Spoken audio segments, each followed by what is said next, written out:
Welcome, welcome, ladies and gentlemen, and today is an important day. A thing has happened that has not happened in a long time. That's right, I'm starting on time. The actual lightning strike on the Oozaloo logo today happened at almost to the second, 9 p.m, the time that the stream is technically officially scheduled for. So, ladies and gentlemen, unbelievable though it sounds, I am unequivocally dead on time today. I thought the unusual thing was you streaming, says Pierre. Both are unusual, frankly. We've got a double whammy event today. Pug says, I thought you did 8 p.m. The thing is, I originally scheduled it for 8 p.m. and then Discord kindly, generously, helpfully didn't adjust it for daylight savings for, British summertime, so it's now scheduled for 9 p.m. Either way, I don't really keep to a specific schedule, as you may have noticed. I think sometimes that's fine because varying it means that people from different time zones get more of a chance to watch, though that is not the reason I vary it. But it may help. I know that people prefer to have a specific time so that they can arrange their evenings around it, and that would be better. I can't really dedicate a specific set of days to do it, but maybe I should at least give a specific time but then that doesn't really help, does it? Whatever, either way. Pug says, oh yeah, what's this from Somnus? Doge says USAID gave Chelsea Clinton $84 million, was supposed to go for relief in Haiti. Line items show $3 million of the $84 million spent on Chelsea Clinton's wedding and $10 million to purchase a luxury mansion. Not surprising. Not surprising at all. Right. Folks, let's kick off with the main story, shall we? And we'll cover other stuff later. I was linked this, and I think I saw this on the last stream. I can't remember if I had it open to cover it, but either way, I saw this. We're going to talk about this today. Uneasy topic though it is, I think it's important to tell the truth about it. Reform UK councillor seeks criminal damages against man who sprayed England flag on roundabout. Reform councillor Carl Perks of Worcestershire, has told the BBC he will be pressing charges against the man who spray painted the roundabout. Are you disappointed by Reform, they ask. I'm disappointed by this councillor and his affiliation with Reform, but there is a bit more to this story. It's not quite as clear-cut as this makes it look. Of course, it's not good, but it's not quite as clear-cut as this makes it look. Ginger earlier was the one that linked me this screenshot and said, Reform are the new Tories. And I think I understand where you're coming from, but it's a slight overreaction. Let's look into the story in more detail. So Rupert Lowe here is saying, if we can paint every other zebra crossing in rainbow colours, we can certainly allow an England flag. Bonkers, absolutely bonkers. Correct. Remember, there's this response here about, rainbow crossings appear in resort versus roundabouts vandalised to look like St. George's flag. Yeah, the BBC is biased. That is fucking obvious. Rupert Lowe has the correct position. But you may be thinking, therefore, Rupert Lowe has the correct position, but Nigel Farage has the wrong one. But no. All 12 Reform councils make bombshell flag pledge as protests erupt across England. Here's Farage. All 12 Reform UK councils have today signed a pledge promising that they will not take down any flags tied to lampposts as a wave of patriotic activism explodes across England. Guerrilla groups have unleashed a wave of protests over the last week, focusing on putting up both Union Jacks and the flag of St. George in protest of unpatriotic councils. Now, I would say the protest is about more than just that, but that's certainly part of it. So far, the protests are focused on left-wing councils as rebels serve to highlight a two-tier approach to flags depending on whether they are British or Palestinian. Again, I think that might be a more incidental effect of this protest than an intentional one, but okay. However, in a new statement, all Reform UK controlled councils have said that they will not take down the flags. The party has said the flags are both symbols of unity and inclusion and would therefore remain up should they be erected in their parts of the country. Farage himself said Union flags and the cross of St. George should and will fly across the country. Reform UK will never shy away from celebrating our nation. Now, it's all well and good, you'd be saying, but then what about that one councillor who is saying that he will pursue people? Yeah, that is happening. And here's the story about that. I'll go into more detail on these in a minute, but I want to get the sort of shoe drop moment first. Reform Council slams England flag roundabouts, vandals, and warns against putting flags up. The Reform UK Midlands Council has said the painting of flags will be met with serious reprisals. So there's Nige, not the Reform UK councillor in question. Reform UK spat has broken out after one of its councillors said that they will seek criminal damages from anyone who participates in vandalism by painting roundabouts with the cross of St George. Roundabouts across Bromsgrove and Birmingham were painted with the red and white colours of England's nation flag over the last few days amid a wave of flags also being hung from lampposts in the area. The flagtivist movement, let's hope it doesn't get called that for long, has also spread to East London, where the local Labour-run Tower Hamlets Council sparked fury when removing England flags after refusing to act over Palestinian flags. Yes, that is almost certainly clear hypocrisy. Yesterday, all 12 leaders of reform-run councils in England issued a joint statement promising not to take down any flags erected on lampposts. Apologies for the delay. Right. On lampposts. However, residents of Worcester County Council have now been warned that painting roundabouts will be met with serious legal action. Carl Perks, the Reform councillor in charge of highways and transport, issued a Facebook statement yesterday describing the activism as vandalism. Now, councillor in charge of highways and transport, does that mean that he is the local councillor in the area and he's in charge of highways and transport in that area? Or does it mean that he's the shadow minister for highways and transport? I think just the first one, which is a much lower position. Still, not ideal. Councillor Perks said, "What I cannot condone are acts of vandalism costing taxpayers money. This is exactly what the illegal painting of red crosses on local roundabouts will do." So he is in favour of the flags. Even this councillor, who has come down harshly against the roundabouts, which again, I don't think the roundabouts are a problem, the painting of the roundabouts, because it's such a minor change. But I can kind of see the argument that it would distract drivers, which is sort of where this is going. Now he's talking about it will cost. It will cost councils to fix it, costing taxpayers money. That is a presumption. You don't have to actually fix it. You could leave it unfixed. You could leave it as it is. So this is the kind of inside the box thinking that I think has, partly has led people to think that reform are too Tory-like, and they are. I would prefer them to be stronger. Yeah, that's the picture of them. We'll get to that in a second. They are too Tory-like, but they're not as Tory-like as some people think they are, I don't think. I think a lot of news like this sticks well because a lot of us are contrarians and want to find fault with things, even things that are generally good or generally better than other options anyway. But I don't have that same bias. I just want to focus on what's actually happening. Roundabouts are the problem, not the flags, says Somnus. What do you mean by that? Councilman simply might be a job's worth, says Norman. He might be. And this is also another point I want to make, that reform has expanded so fucking quickly that they can't necessarily rely on everyone that they employ being worthy of the position.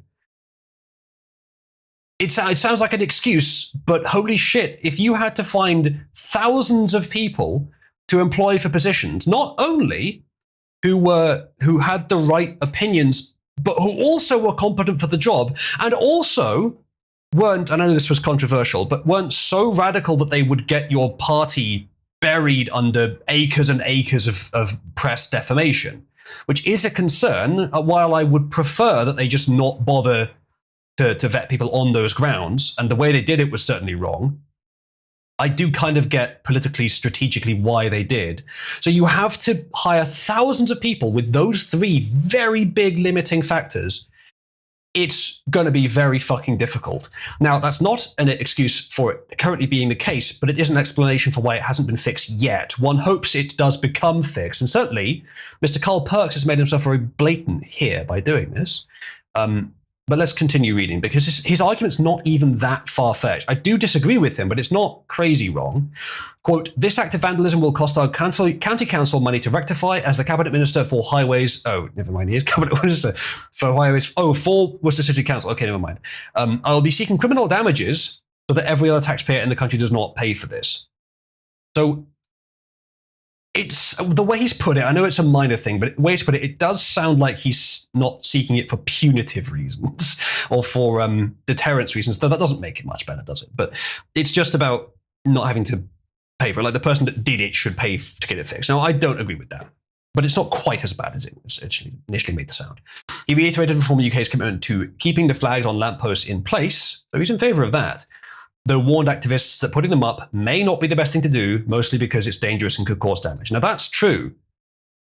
Him saying you're allowed to, but I advise against it because it could be, not even advise against it. It might be dangerous, just that it might be dangerous. It's a very mature and reasonable way of putting it. It's roughly what I said, that you should put them up. They are a sign of, do not crime, obviously. They are a sign of national pride and resistance to an overbearing global elite. However, if they detach from the lamppost, land on a car windscreen, they could cause an accident, perhaps a big one, which is something to be aware of. If you're going to attach them, make damn sure they're attached well and aren't going to come off. And if councils take them down at all, it should only be on the basis of it's been up there for a few weeks, the attachment is starting to wear down, and even then I think what they should do is simply repair the attachment rather than take it down. So his position here is not unreasonable on this specifically. Weld them to the polls, yes. Why not? Why the hell not? All across the country, why the hell not? He added, there are many ways that people can show their pride by flying the St. George's flag in your own front and back gardens, on your cars, in your windows, and on your community buildings, where agreed by the whole community. See, that's a cucky statement, but it's not terrible. It could be worse. Putting them on lampposts is fine because it is the national flag. Therefore, it's fine. In fact, it's good. And here, yeah, there's the picture of him. I have to say, would be loath to conclude in judgment of a book by its cover. But we can make some initial guesses. Kind of looks like a soy boy. Why is he in Reform UK? I don't know. I don't know the guy. It may just be appearance. But yeah, not a great showing. Councillor Perk's statement appeared at odds with the full-fronted support for the flag to fists issued by Mr Farage and the 12 Reform UK council leaders yesterday. A party spokesman, that's interesting, said the Transport spokesman's statement was not posted under the instruction of the council leader. Now that could be a lie, of course, them trying to distance themselves from it after advocating for it, trying to drop him in it. That's possible. But it is also possible that this is just one guy, just one guy's opinion. And on the basis of that opinion, people I trust and like are writing off the entire party. And I think that's just too much of an overreaction. We certainly should be cautious of Reform's many current imperfections and flaws. But I recommend we remain proportionate to their scale in our response. You don't want to be jumping at shadows. Even if it feels like you're jumping in the right direction, it might be the direction the establishment want you to jump in. Now, in this case, that's unlikely, but generally speaking, don't let yourself be oversensitive to anything because that makes you weak. It makes you vulnerable to manipulation of a certain kind, from the left or the right. What I'm trying to do is give you the exact correct amount to jump. The exact amount. Even if that's less than some people, and even if it seems like I'm guarding something that is flawed. I am very well aware of the flaws, and I'm telling you all about them. But this is not as big as it seems. If your job has the word community, you can't join a Reform. There's a fucking argument for it. I'm a sort of community manager in a way, so... But I'm not looking to join a political party, but you could certainly argue that, Pug. Yeah, there's certainly a lot of jobs like that fucking suck. Pug says, from LinkedIn, managing director, strategic leader in business growth and community development, council leader, county council, councillor focused on positive change. Fag, says Pug. Yeah, it does sound pretty faggy. The what's it called? What's that pattern called? Plaid? No, it's the other one. I can't remember. Either way, the pattern he's got on his shirt with the t-shirt underneath. I don't know. I'm getting the vibe. I've probably worn that in the past. I may not have done it, but I'm getting a vibe of kind of like hipster, poser, lefty, maybe even infiltrator. But he's the only one I know of in Reform that said anything negative about the protest. The rest of Reform appears to be right on board in favour of it. Yeah, Dieter Bill, he's literally talking about actual Nazis, of whom there are some, but not very many. Now, the thing is, I agree that let's not use the word moderate, but the non-extreme, but still appropriately radical political movements are the worst enemy of the extreme movements on their own side. So a strong but not insane right-wing movement is the worst enemy of an extreme right-wing movement, if we're using right-wing in the sort of one-dimensional sense where Nazis are on the right. So what Nigel is saying there, when he says far right, you should not necessarily assume that he means the same thing the BBC does when they say far right, because when the BBC say far right, guess who they're including in that? Nigel Farage. So I believe what he means by that is actually the far right, like compared to him even, like actual Nazis. Now, he goes a little too far in that. I agree. People like me, people with my opinions, he might consider too far right. He might try and ban me from the party if I were to join. That's a problem. It's too far. But I've said before, the counter arguments to that, though they are only mitigations, are that political strategy, you don't want to be buried under defamation. You don't want to give the press too easy a time in defaming you, because there is a limit to how much they can defame, practically. And two, he is not as bad as the Tories for it. He's still closer than I'd like, but not as bad as the Tories. And mostly what he's trying to avoid is like actual fascists. Though they are rare, they do exist. And again, I think that's a statement from many years ago as well. So Toast says, yes, but it's not just this guy. It's again and again and again. If you can't even get simple stuff right, how do you expect them to run the country? A lot of them can't get the simple stuff right. I don't expect a lot of them to run the country. Because, as I said before, finding good people is very difficult. Like, I think you guys are expecting perfection. Now, you should demand perfection so that they move towards it. But in your private reasoning, you should be open to the possibility of shit, it's difficult. It's going to take time to get it just right. We can criticize, we can push, we can influence, but we shouldn't write them off completely on the basis of problems. Flannel in plaid, bald, bearded. It looks like he's trying to look Canadian to someone, I guess so, yeah. PayPal is apparently... Yes, I have that story for today, Somnus. I do have that story. We'll try and get to it. Finland says, I wish we had a libertarian party. That might be a bit too anemic. Your closest currently is Reform. Lance says, I think Farage has controlled opposition, stop working. I don't think that's true. I understand why you'd think so. Even if it is, we're going to have to vote him in to find out, I think. Unless something else comes up that gives us an opportunity to otherwise. If it doesn't, we're going to have to vote him in to find out. Yeah, exactly, Ritwit. Lol, but dreams of greatness, says no one. I don't know, I think libertarian movements do tend to be fairly anemic.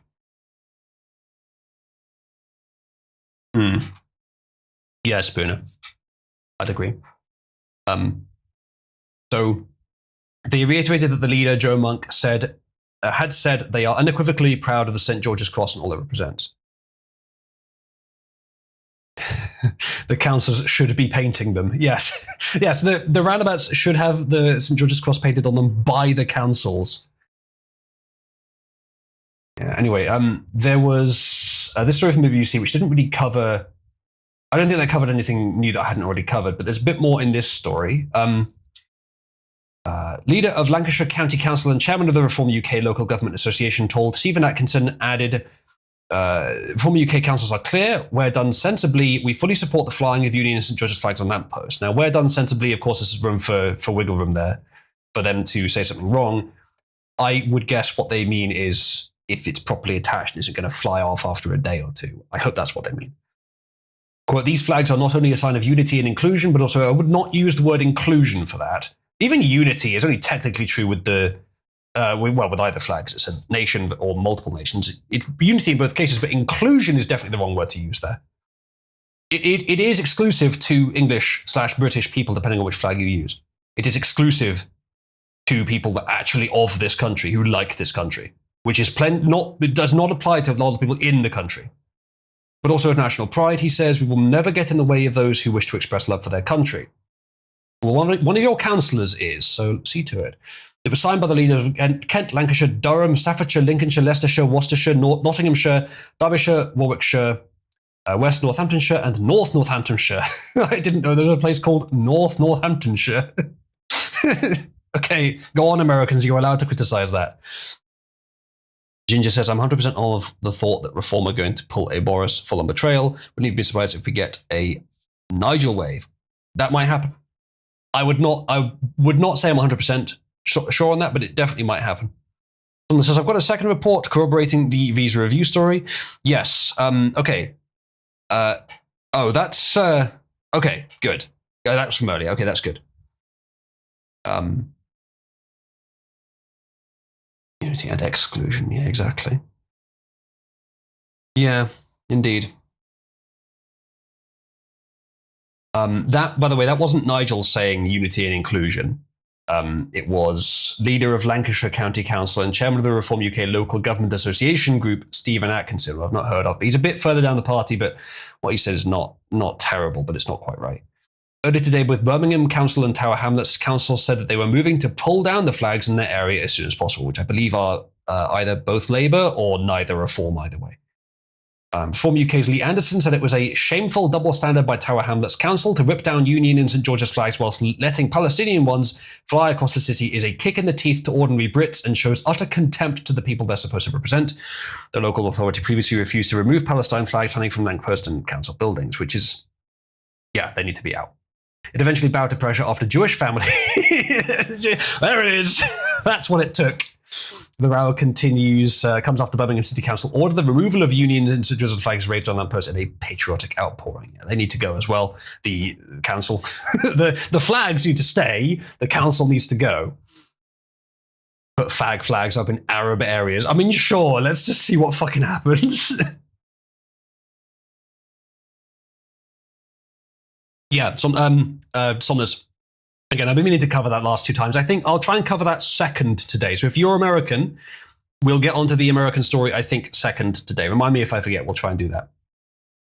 The Labour-run town hall claimed the standards could pose, the standards in flags, as in standard bearer, could pose a risk to pedestrians and motorists despite flying high above the ground. No, that's...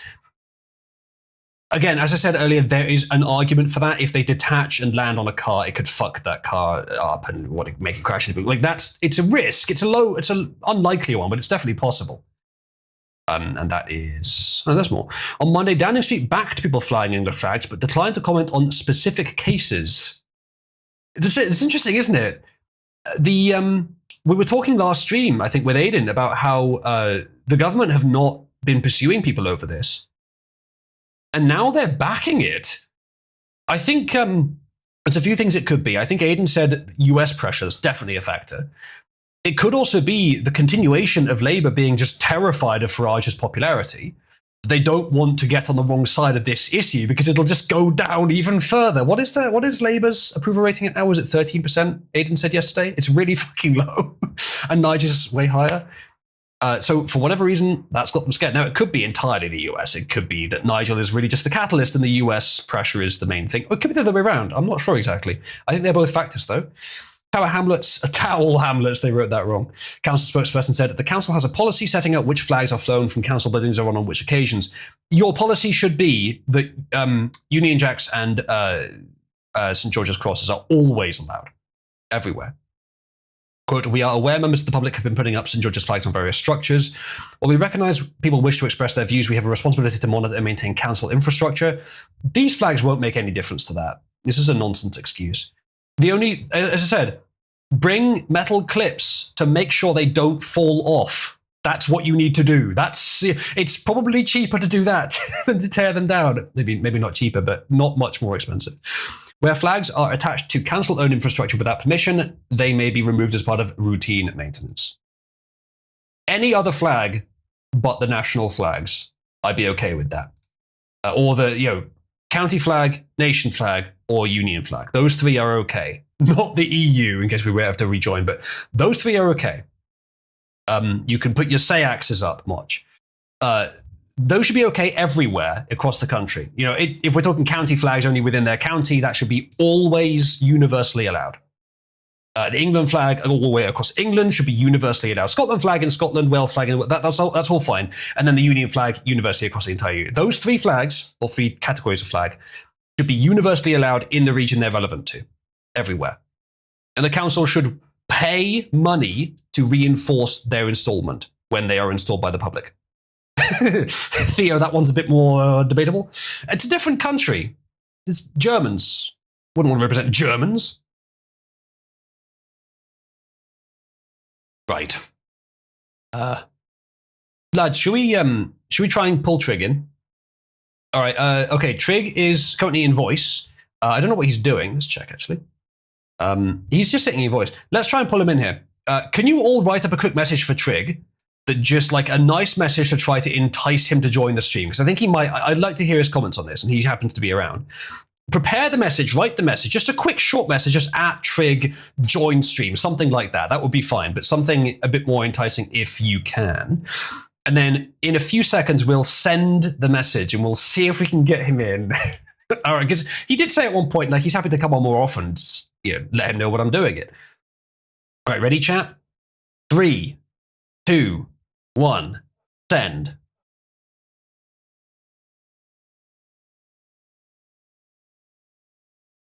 I think that'll be enough. I think he will have seen that. Let's see if he joins. Good job, Park. You didn't actually ping him. I don't know how that happened.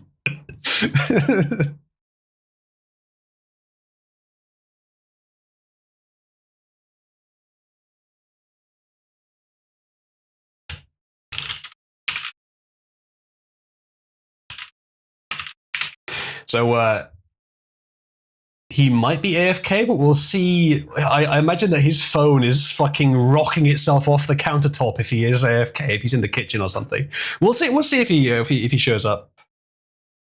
Thank you. Even Tanuki Cutie on Twitch has pitched in. Appreciate it. All right. So. Thank you, Vil, in YouTube chat. Sorry that I don't always see messages from YouTube chat. I'm gradually working on all the infrastructure for stuff, but it's going to take a while. Yes, Vil, Sayaxes. I believe it's Essex. Their county flag has 3 Sayaxes on it. I believe my county flag has a crown and a rose. Fine. There's plenty of other ones as well that have some cool symbols.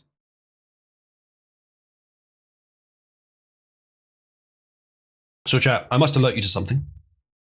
Now that we've mostly covered the story that I was going to cover today. Must alert you to something.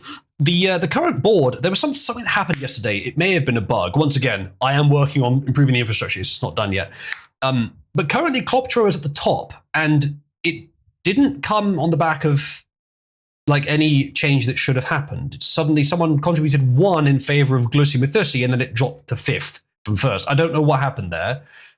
Some odd bugs been happening with this recently, but I'm not sure if it's very rare that these happen. It may have been some sort of caching issue, but I don't think so. Either way, what I've said is that because it's unsure how that happened or whether it's even right, we're going to give a 24-hour grace period, and whatever happens at the end of that 24 hours, whoever's at the top will have kitten. Now, I want to remind you all, it's very, very easy to get someone to the top of the TP board right now. Because of the new decay rate and the fact that Matthias hasn't been around much, it currently takes £54 from nothing to kitten.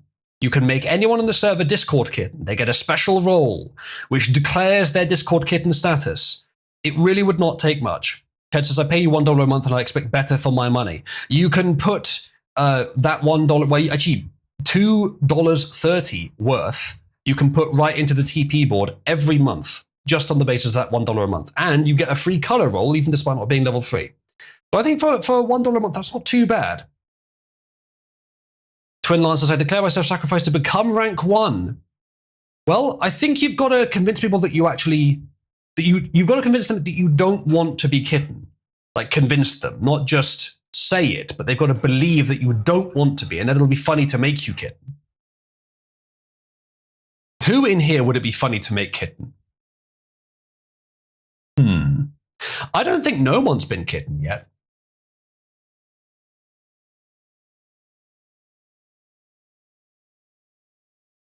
Theo says, how many to make air per Discord kitten? It would be £54 and 9p, which is 5,409 User coins. No one says, motherfucker, I knew you were going to say that. Are you enjoying your new color, by the way, no one? No one couldn't figure out how to make Subscribe Star work. Might have been an issue on their end, to be fair. So he's subscribed on... Oh, actually, hold on. I have a thing for this. I gave you honorary patron, which is supposed to hold my system from automatically removing it. But there is a role for patron on Patreon. I'll just use that. There you go. So yeah, he used Patreon instead. So if any of you can't get Subscribe Star to work and you'd like to contribute to keeping the community going, then you can go on Patreon. I'll have to do the roles manually, but we can sort that out. So I appreciate it if you would like to do that. You can go to... I don't remember what my link for Patreon is. Just go to Patreon and you can find it. Thank you, Theo. Theo's contributed 109,000. There's a lot. And says, Ebb, Orbos, Cauldron, Tomboy, Supremacy, Plasma, Zant, Matthias is a faggot. Okay, I can tell you what's happened there. The reason that Ebb is... Okay. Everything's gone up. But so Plasma, funnily enough, Plasma is now Kitten, technically. But Plasma and Matthias are higher than Ebb because they already had some points, and you've given the same number to all of them. So you could give 1p to Ebb, and he would be above Matthias and Plasma. 1p, that's all it would take. So if you want him to, there you go. So if you want him to be Kitten, that should work. Unless what you just did was contribute every single coin you had, and now you can't even contribute one. Oh no! There you go. Britwit's done it. Ebb is now ahead. By the way, when it says behind by 1p, that means that's the amount that you'd need to contribute to get it above. It's the most useful. It's not that it's one behind. It's actually, if it's behind by 1, I think that actually means it's tied. Although no, it does say tied. Maybe I'm mistaken. I think it takes the most recently added one or something. Either way, yes, Ebb is now going to be Kitten. Oh, Matthias is now going to be Kitten. It's changed again. Tomboy Supremacy is almost back in the lead now, by the way. Remember, chat? By far the most efficient way to top up your coins is to go to fund.oozloo.net, which I shall link here. Fund.oozloo.net. Why isn't that working? There it is. Go to fund.oozloo.net, which is Subscribe Star, and sign up as a patron. On there, you will get a 30%, well, actually 130% ability to spend those coins. So if you're contributing $10 a month, you get the equivalent of $23 a month to spend in Oozer coins, which is much more efficient than any other way of doing it. And it's the easiest way to link your accounts as well. So if you would like to contribute, you could do that. If you want to just send a one-time donation, which gets you Oozer coins, you can also do that on fund.oozloo.net. It's easy to link your accounts. Thank you in advance if you'd like to do that. Currently, it is going to be Ebb. At Ebb, it's about to be your lucky day. Injustice Man explains his own recently updated system, makes assumptions and mistakes, truly magical feats only accomplishable by a master wizard. What assumptions and mistakes? And what recently updated system? This is still the old one from years ago, Ginger. Although yeah, it's been updated a bit since, but I just can't remember whether, because it's off by 1. There are 2 big problems in computer science: cache invalidation, naming things, and off by 1 errors. It's not something that you can reliably avoid, especially if you're an individual and it's old crap code. That's Ebb and Tomboy Supremacy have been shared up the board. Tomboys is very close behind Orbos now. It looks like we're going to have to do something about the houses as well. Where are they currently? Orbos is in the lead, but Cauldron is not too far behind. Almost all cache is invalid now. What do you mean by that? Fair enough, Ginger. Let's assign the this in roles. New thing it wants me to see. I don't know. Either way, let's go to in roles. We'll go to Orbos. Do this actually though. It's easier to see. Okay. Orbos, I already know which one you want.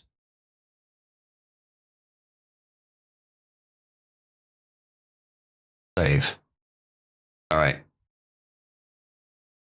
I have given Orbos their icon.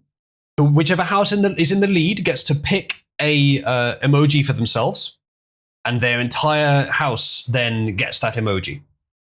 So I believe there's currently only £26 in it, which is not difficult to make up. Why does Orbos keep getting so many prominent people? It's a weird coincidence.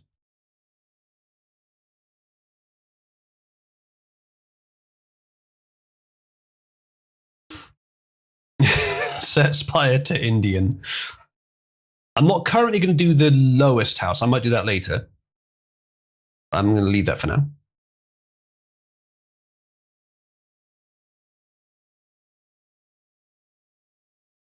But yeah, Cauldron still has an icon. Let me fix that. It shouldn't currently. All right. So Cauldron, remove icon. Orbos, and then there we go. Sorted. No one has discovered the Orbos memes and is using them. Missed out on doing it for the last few weeks. Yeah, I forgot about that. I'm sitting on just under 90,000 points. I pretty much never use it. Well, you could use it for something. I mean, you're also House Orbos, so you really are not motivated to change the situation right now. But with 90,000 points, that's £900. You could make any one kitten for like several months without anyone being able to change it. You Matthias style. But currently, the person who is going to be kittened sometime tomorrow is Ebb. So there you go. That's the current situation. Now then, shall we move on to some actual news? We have already done some news, but let's do some more. Before we do that, on the topic of news, I had an idea, chat. In order to get my streams viewed more, because I'm okay with streaming, but I don't have the interest to like carve them up. I'm thinking during stream, we can make the streams themselves a little bit more like a recording session. And then for each story we do, I'll stream it to a separate YouTube stream. Like Rumble would still have the full stream VODs, but either YouTube would have two separate channels or just one channel where it has a bunch of like small streams, one for each topic, and it's more optimized outputs. This is more effort for me. Certainly more effort for me and lower quality in the end than was, or maybe is, Mulberry Wizard posting, the clipping channel, which clipping channel is still a great idea, but that would mean that we can do sort of V-style videos where you just pick up the camera and go and talk about something and then you cut it at the end, which I think might be a good idea. I think it might draw in more people because the idea of clicking on a stream that you've never heard of that's 4 hours long is not ideal. Lotus Eater's podcast episodes, but shittified? What do you mean by that? You wouldn't be implying that my content's worse than theirs. I mean, like in technical terms, it might be. Yeah, it's a pretty good comic. Lower effort, maybe. He hasn't had a camera for the last 3 years, hasn't he? I don't know. I'm referencing that from very old stuff. Gypsy Max saying not exactly. But doing this would mean that instead of getting one video which declares a single topic and is about 6 different topics and maybe the one it declares is in there somewhere, instead you would have 3 or 4 videos which are much shorter, maybe less than an hour each, and they are actually about the thing they say they're about. I might also modify my thumbnail creator, and chat, press 1 if you think this is a fucking terrible idea, that I should never do this, and it's abysmal to even consider it. Modify my automatic thumbnail generator to put a random one of a set number of reaction faces that I will take a picture of myself for onto the thumbnail in the side. We do some dumbass reaction faces just to try and ride the wave. I know that that's a slightly older thing, but I haven't put much effort towards trying to actually get into the YouTube algorithm. And at the moment, it seems a little less prone to violent censorship. So it might be a good idea to give that a shot. And I could automate that. It wouldn't actually be very difficult to automate that.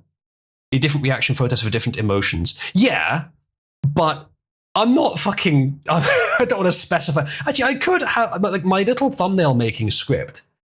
I could have a drop down where I can pick the emotion. Yeah, I could do that. I could do that. Don't go the Mr. Beast perpetual dead-eyed smile. I don't take pictures of myself. I don't know how this works. I need to figure it out. Is your BG on a loop? Yes. I made this myself, by the way, several years ago as well. But when I say made it myself, it's AI, obviously. But I made it myself several years ago when AI was way less advanced than it is today. I'm quite proud of it. I made 2 of them, actually, or more than one. More than 2, but this is the good one, the better one, I think.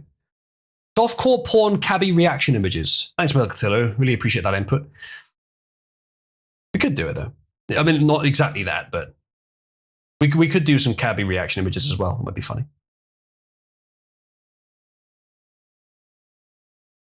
Here we are getting new emotes. That's not what I'm talking about, but you could use them as emotes if you wanted to.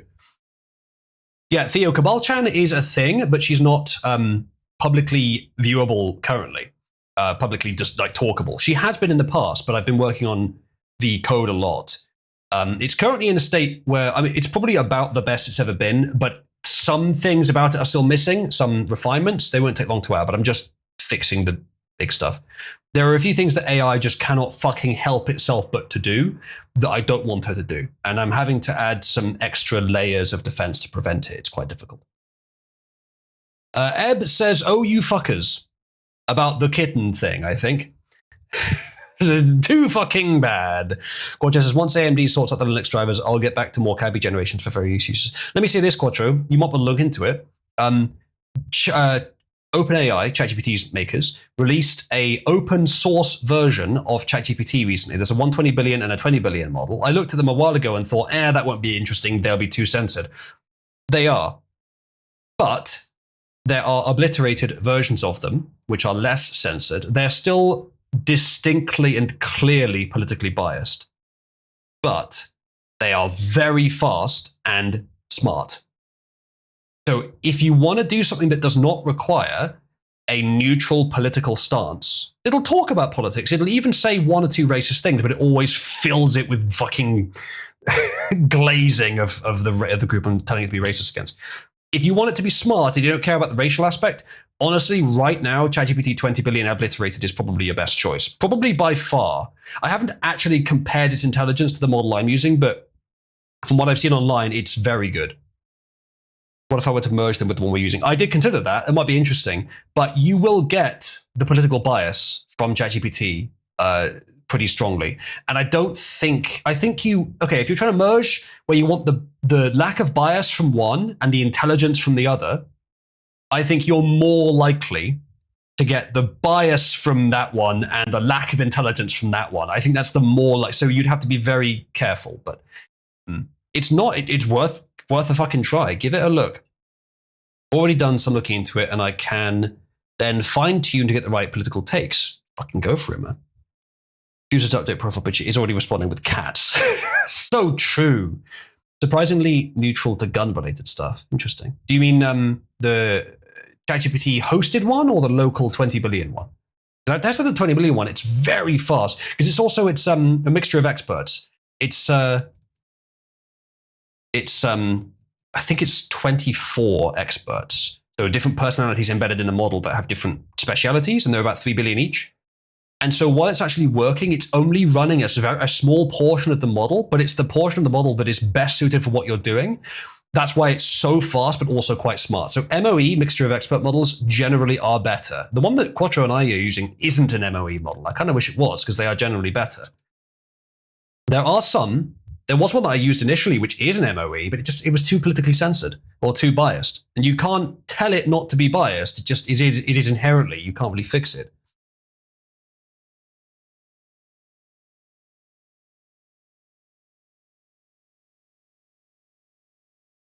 Yeah, indeed, Pug. 180 towards Zant, which has put Zant in first place for Kitten. There you go. Eb, you're saved. Maybe it's not in voice. But Eb, you're saved. Zant, however, which is Zane. I never expected that particular misspelling to make its way back to the top of the board, but at Zane, it's your Lucky day. Zant. There we go. So I did say that there would be a 24-hour grace period for Kitten, but that was really supposed to deflect from Quattro being made Kitten due to what might have been a bug. Chat, press 1 if you think that 24-hour grace period should no longer apply because Quattro is not even close to in the running and that we should start applying Kitten now. Or soon. I'd like to see what Quattro thinks of this too. But I do think that makes more sense. I'm going to do a funny anyway, he says. You know what? Quattro is a bit too eager to embrace the Cloptro personality here. Right. Chat. What other stories are there that we could talk about? Vils has ever seen Metatron? I think so. AI equals African intelligence. It's better than that. It's better than that. But it's what it is most humans are at least coherent or more than AI. With AI, it's often coherent. It just flips very suddenly or misses things, which are very obvious. Oh dear, Pug, that's nasty. It is done, says Cloptro, who has aggressively, voluntarily made himself into Cloptro, despite him not being in the position to be made Discord Kitten anymore. Ginger says, I think Kitten should be updated at the stroke of midnight each midnight. Someone sneaks in a donation 30 seconds before midnight UK time. It's valid, he says. Maybe, but I think it's better if we can do it regularly during the stream, because then people might feel the bite of it and get more embarrassed.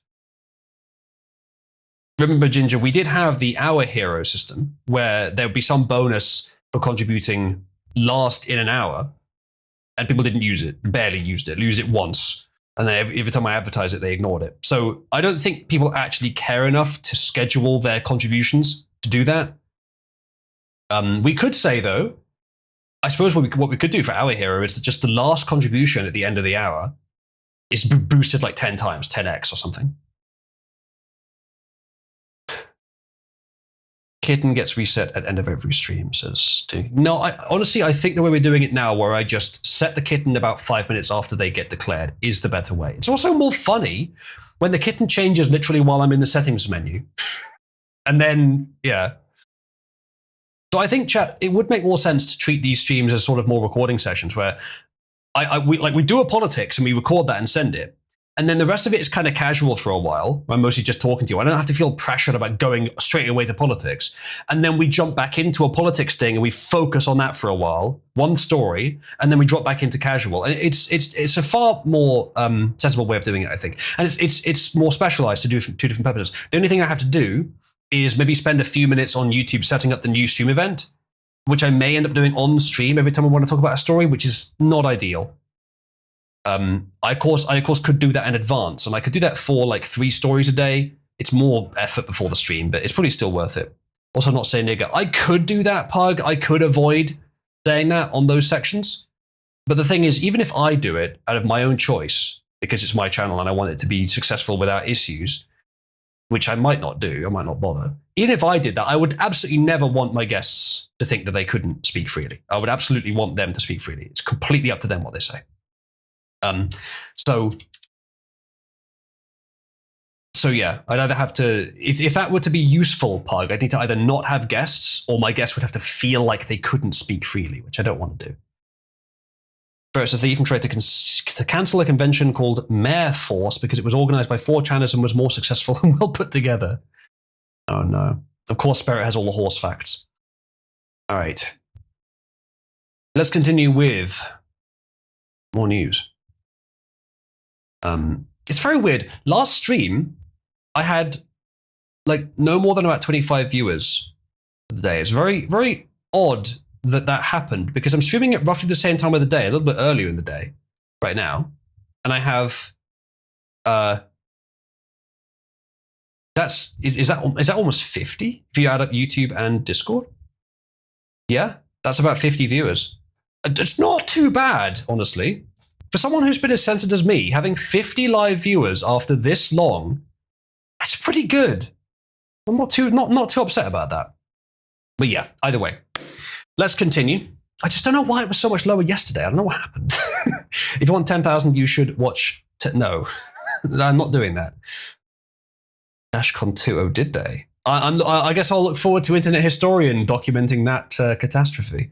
Yeah, I did see that story. We can look into that later, Daddy Bill. I've got so much to cover. For, like the last 2 streams as well, I had a bunch of stories to cover I just didn't get to. We're going to try and do the Florida truck story. Is it this one? I don't think it's this one.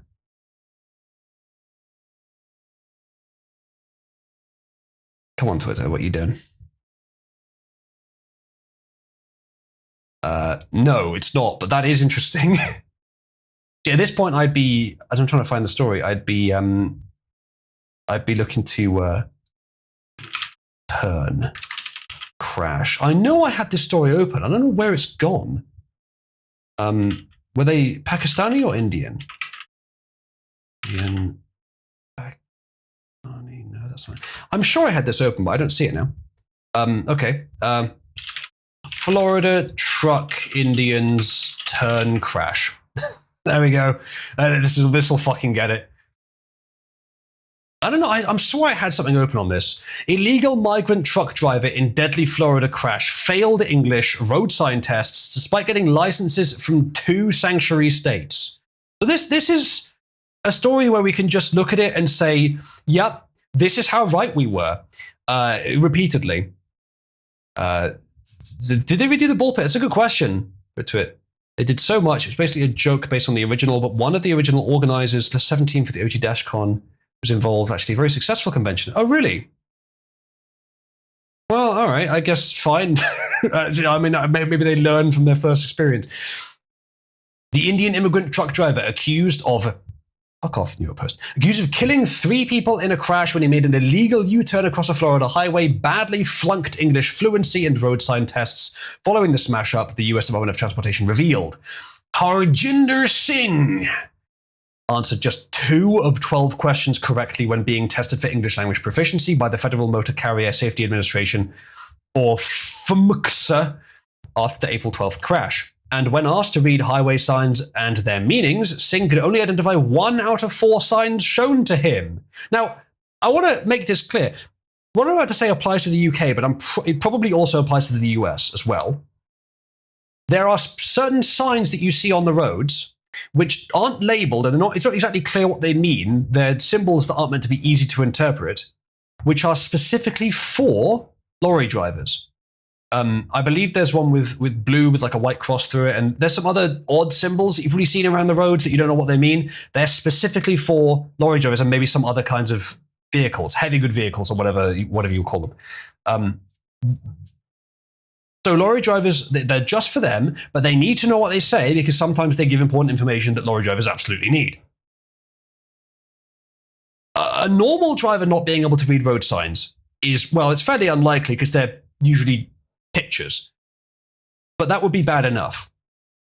But a lorry driver not knowing what the signs that lorry drivers specifically need to know what they say, not knowing how to read those signs, yeah, he should never have been behind the wheel. I don't know how that happened. And again, as they said, sanctuary states. I assume that he probably connivingly, deliberately went to sanctuary states to get his license, which was just handed to him freely because he was brown, probably with some interstitial there, but not much, and then went back to Florida and used it there.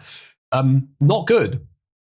I don't know if Florida is allowed to do this, but if they are, maybe they should consider saying, we do not accept driver's licenses from these cities, and say the sanctuary cities, or even from the states that they're in. Do you want to go that far?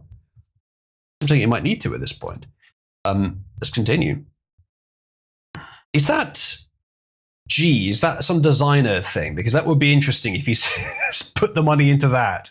Despite these failures, Singh, who was believed to have entered the US illegally in 2018, have been granted commercial driver's licenses in California and Washington. Ah, yes. Those will be the ones.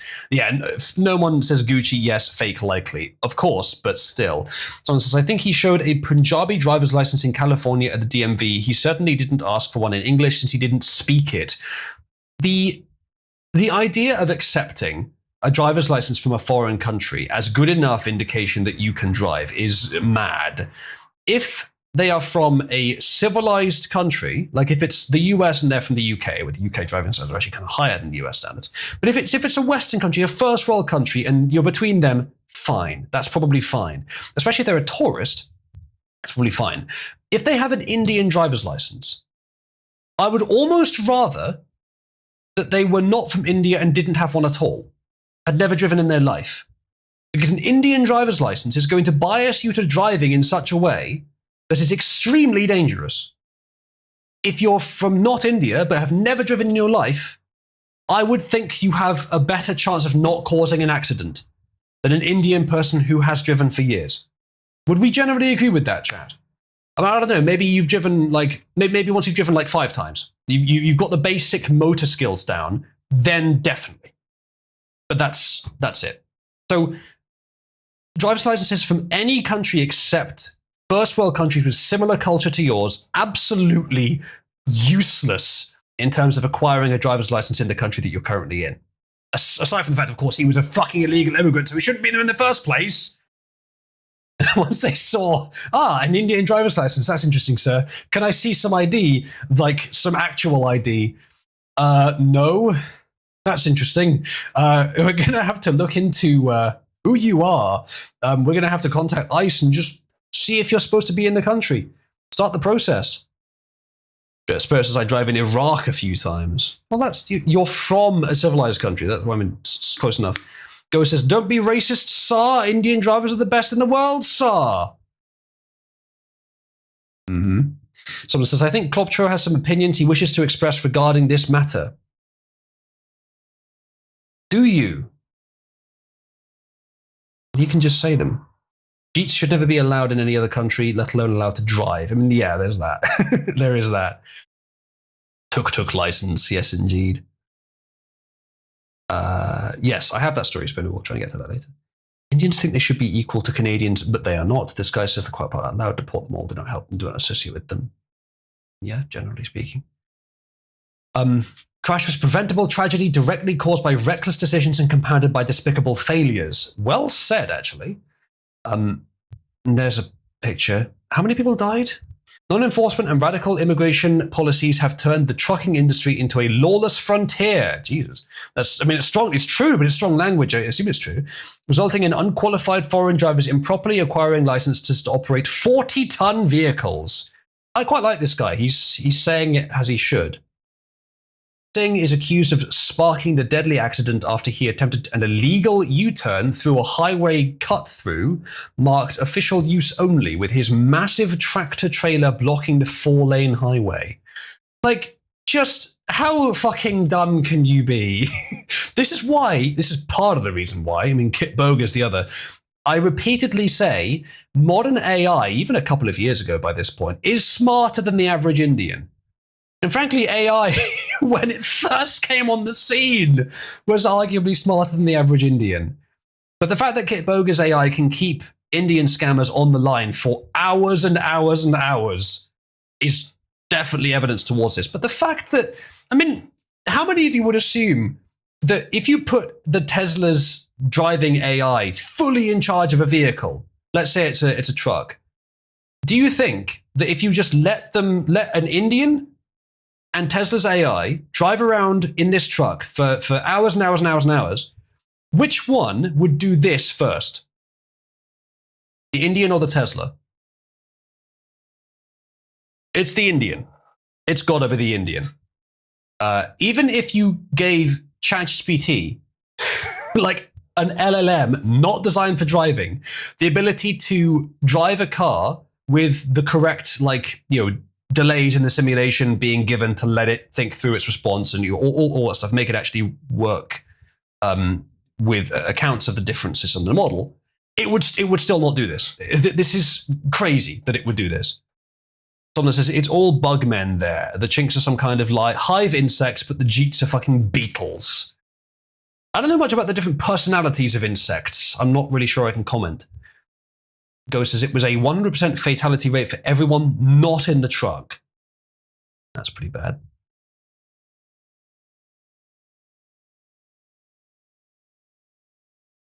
I didn't see that one. Well, I didn't see any of them actually. Makatala, maybe she did do that. I mean, she's like, if at any point a developer has said you have the personality of a chaotic young woman, then she's basically doing it for laughs. If you tell them you're a responsible driver, then they're much less likely to. Can't start teaching him entomology. Yeah, but plenty about etymology. The minivan was left without a chance to brake or turn and hurtled at full speed into the trailer. I assume they all died. All 3 people in the van were killed, while footage from inside Singh's cab showed him apparently unmoved by the carnage unfolding outside. This is an image, but I wonder if there's a video. Federal law has mandated for decades that CDL holders must be able to speak English sufficiently, enough to converse with the public and read road signs, with Duffy signing an order in May to bolster those laws. But he wasn't from Florida. That's the evasion. It's just a terrible evasion. In California, CDL tests are administered only in English, while Washington allows tests to be taken in English, Spanish, Russian, or Serbian, Croatian. Of all the fucking languages, Serbian, Croatian. I mean, no German, no French, none of the other major ones. Serbian, Croatian, though. That's very weird. Chat, do you have a link to the video of this? Because I'm pretty sure that there is a video. I don't know if it's currently available to view. Is this it here? The same story. The image links back to the same story. Thanks. Or does it? Oh, it opens it in a thing. Okay, it's just an image. Federal law mandates, etc., etc. Exactly how Singh was able to obtain a license under those parameters remains unclear, but the DOT said it intended to find out. Quote, "We will use every tool at our disposal to hold these states and bad actors accountable. President Trump and I will restore safety to our roads," Duffy said. Oh, saying the right thing. Singh was nearly deported in 2018 after he was detained crossing the border, but he was released on $5,000 bond in January 2019, telling US Citizenship and Immigration Services that he feared returning to India, police sources previously told the Post. That's all during Biden's term, so that doesn't really need to be accounted for. But I mean, like by him, obviously, but not by our side. That's obviously wrong. He's been in immigration proceedings ever since. Under the first Trump admin, he was denied a work permit, but was granted one in 2021 under the Biden presidency. Details were sparked a social media spat between California Governor Gavin Newsom's office and the Department of Homeland Security. Singh received his Washington CDL in 2023 and his California license in 2024, the DOT said. He was arrested in California Saturday by US Marshals on 3 counts of vehicular homicide. I love it. He tried to run as well. Like, this crash happened in Florida, didn't it? How did he get all the way from Florida to California before he was arrested? Am I wrong about that? I think it did happen in Florida crash. It happened in Florida, but he was arrested in California. Am I missing something here? Did he run literally across the entire width of the country to escape this, even though he just killed 3 people? What a fucking scumbag. All right, let's have a look at this video. Thank you, Somnus.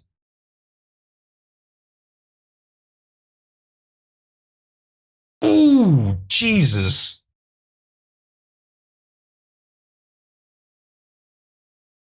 That's pretty bad. There he is, just fucking standing there. That's fucking crazy. He's just standing there. He's there when the police have arrived. How the fuck did he get to California? How the fuck did he get to California? He should have been in fucking handcuffs at this point. Maybe he lied to the police about what happened. And then he ran, but then they found the security footage. Eric says, I assume the article fucked up. Maybe. He didn't say he was the driver, maybe. Maybe it was that. Someone says it's just a clip from it. Yeah. Hopefully there is a full video somewhere. He couldn't lie to them because he can't fucking speak English. That's a good point. The dude's face says, well, this is inconvenient, not, oh my Vishnu, I killed 3 people. To be fair, people in shock, which I'm not assuming he is, but people in shock react in unexpected ways sometimes. If you see something horrible happening, especially if you don't know exactly what's happened, you might not immediately show all the signs of shock, surprise, and guilt, you might look nonchalant for at least a few seconds first. But there is no picture of this man I've seen which implies any kind of guilt. I suspect it's just, oh no, now I'll be punished. Straight up Psycho style. But Jesus Christ, yeah, he just goes straight across and that just barrels into him.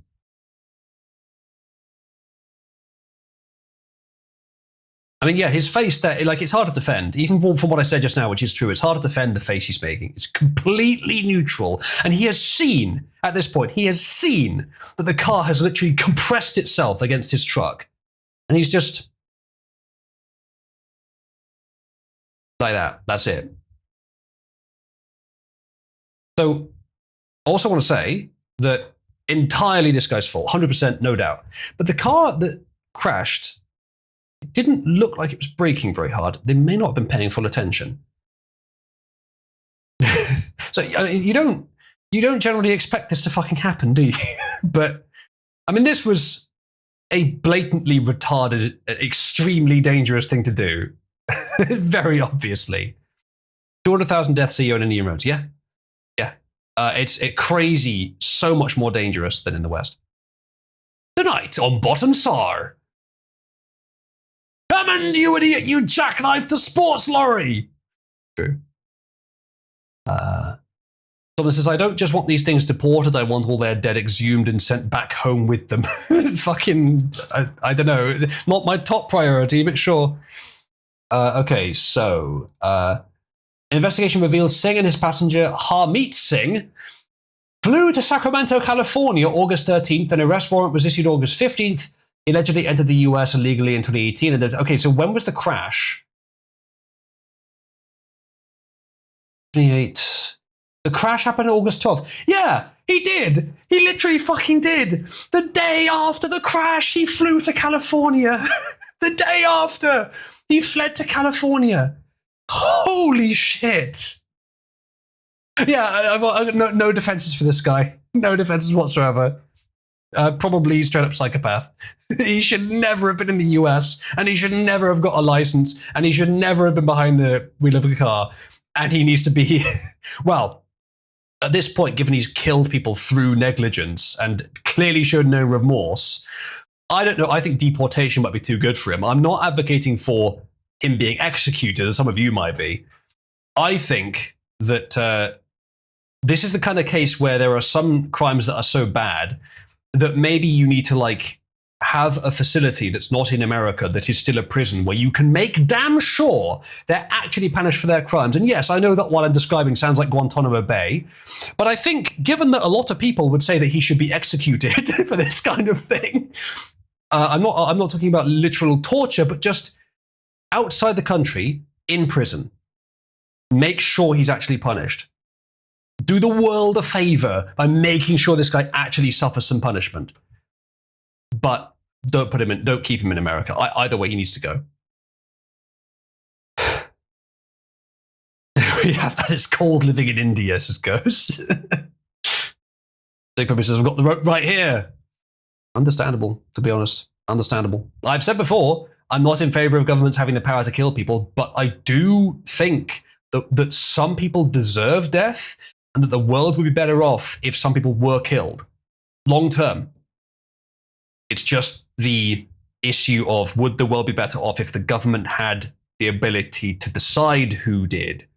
No, I don't think so. That's why I'm against it. But not because it's wrong to do, just because it's wrong to do wrong, and I don't trust government to do it right every time. If we could give them permission to do it once and only once, just for this guy, maybe. This guy and like whoever else, I'd agree, but you can't do that with governments. They'll always continue a temporary policy, and they'll always eventually get it wrong. They'll always eventually turn it to corruption if they can. So I'm cautious about that. Someone says, Indians in India globally own only 1% of motor vehicles, but make up over 10% of global deaths regarding motor vehicles every year. That sounds about right. This is a foreign invader. Isn't the government allowed to fight invaders on US soil? Hey, I'm not saying they're not allowed to. And the difference is that whilst calling illegal immigrants like this invaders is not wrong. It's not exactly what that term is for. If he was part of a nation's army, part of an army allied with a foreign nation, part of an army operated by a foreign nation or terrorist group, it just doesn't quite hit the original definition, the meaning that we tend to think of when we think of invader. It's close, I grant you. It's definitely close. And what is happening here is, in a sense, an invasion. But they are not military personnel, though some of them are sometimes armed, though they are also dangerous. They're not military. They're not affiliated with an enemy nation.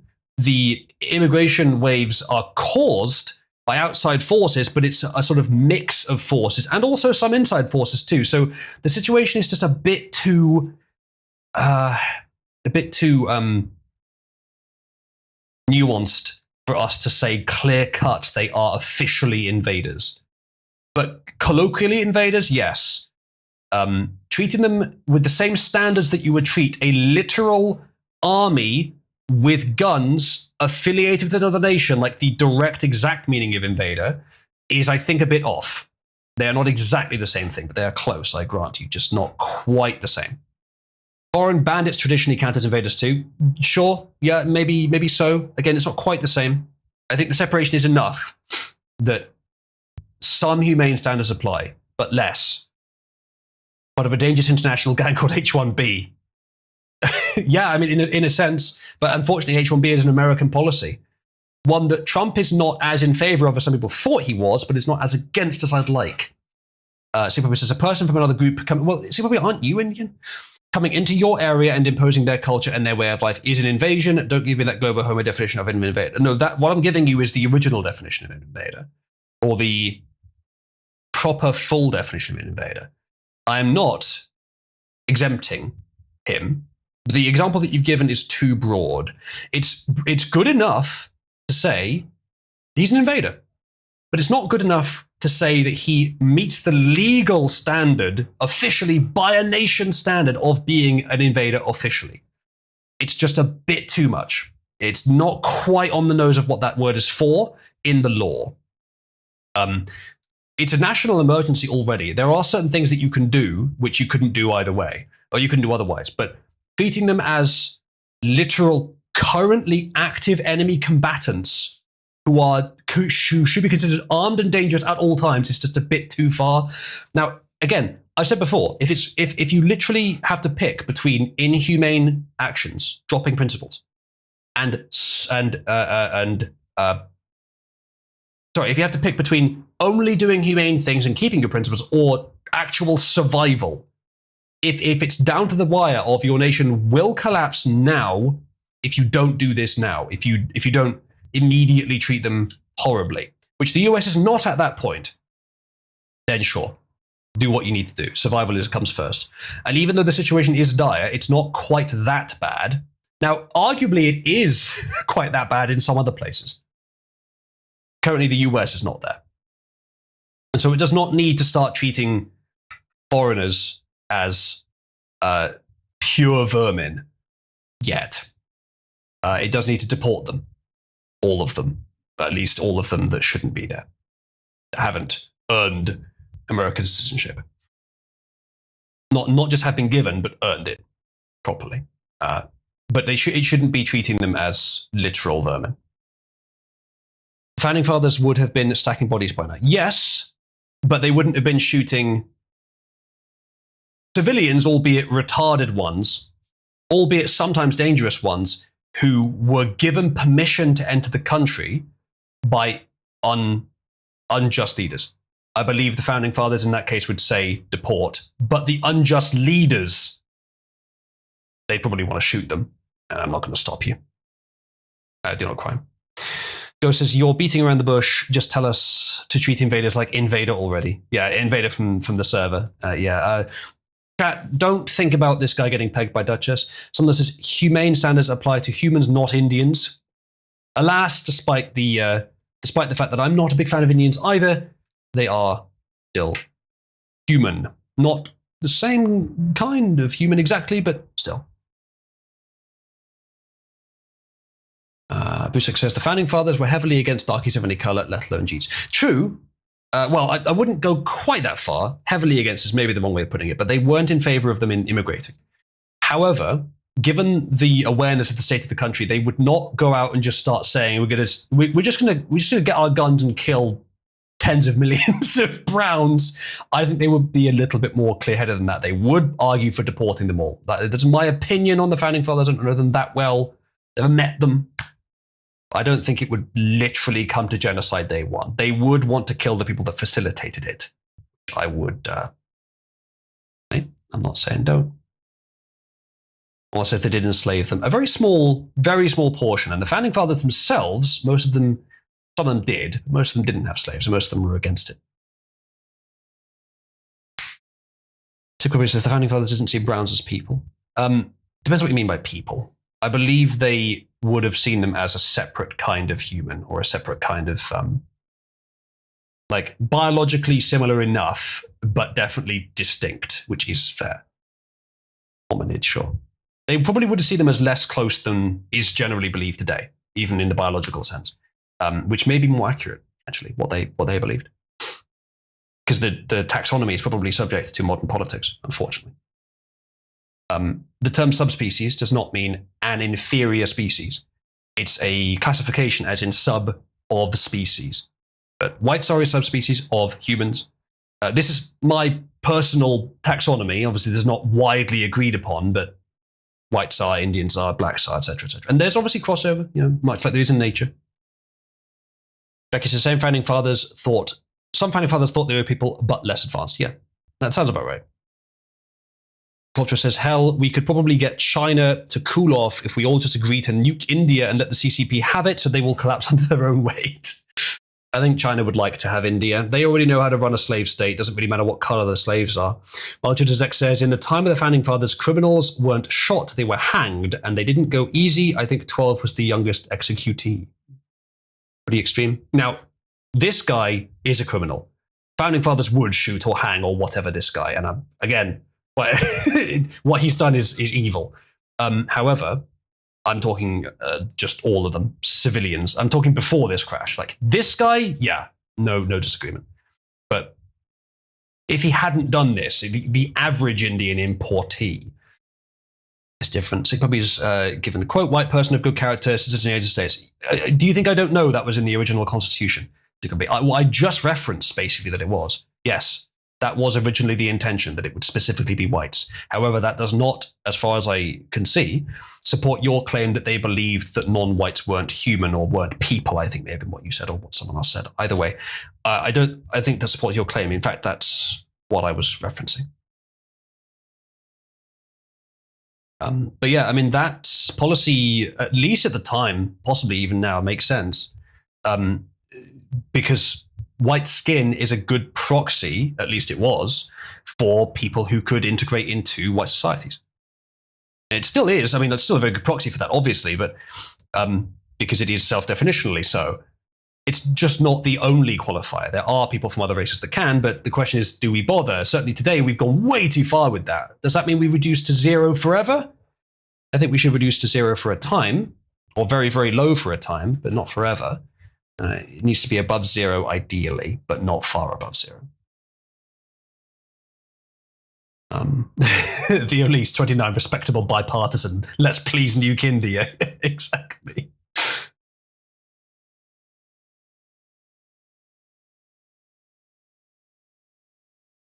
Vil says caste is useful. I've not seen any evidence that the differences in Indian castes properly correspond to a difference in Indian quality. Go says reducing to zero is too high. I'm thinking we reduce the. No, I'm not talking about. I'm talking about just gross in. Obviously, net total should be below zero. Yes, agreed. But gross in should be zero for a while. Yeah. But not forever. It needs to be at somewhere above zero, not too far above zero, but somewhere above zero. Once we have recovered a bit, because we need to compete to some extent with other nations who are trying to pull in the really talented people from around the world. But yeah, that's an issue for later. For right now, it needs to go down to zero gross and negative net for sure.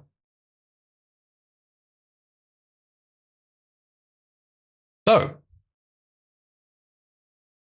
anything else on this one? I think we've covered it. That's just the thing. We've done 2 stories so far that were fairly short. Between the stories, we've had some chill discussion. This would have been perfect if I'd set things up to send both of these stories to a stream. Because doing it in post, I'm never going to fucking do. Because I don't want to revisit old streams. I just want to do it all live. That's the workflow that works for me. So all I need is a button on my OBS that says, start sending this to this stream event. And I could just set up a few stream events before the stream starts and have like 4 stream events set up and 4 buttons that you can press to send it to the different stream events.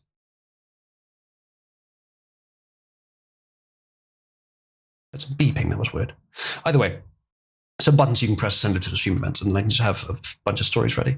The thing is, I don't always know in advance what stories they're going to be, so I would have to spend some time between stories modifying the YouTube event. That doesn't take too long. It needs to find a thumbnail as well. That's also not too bad.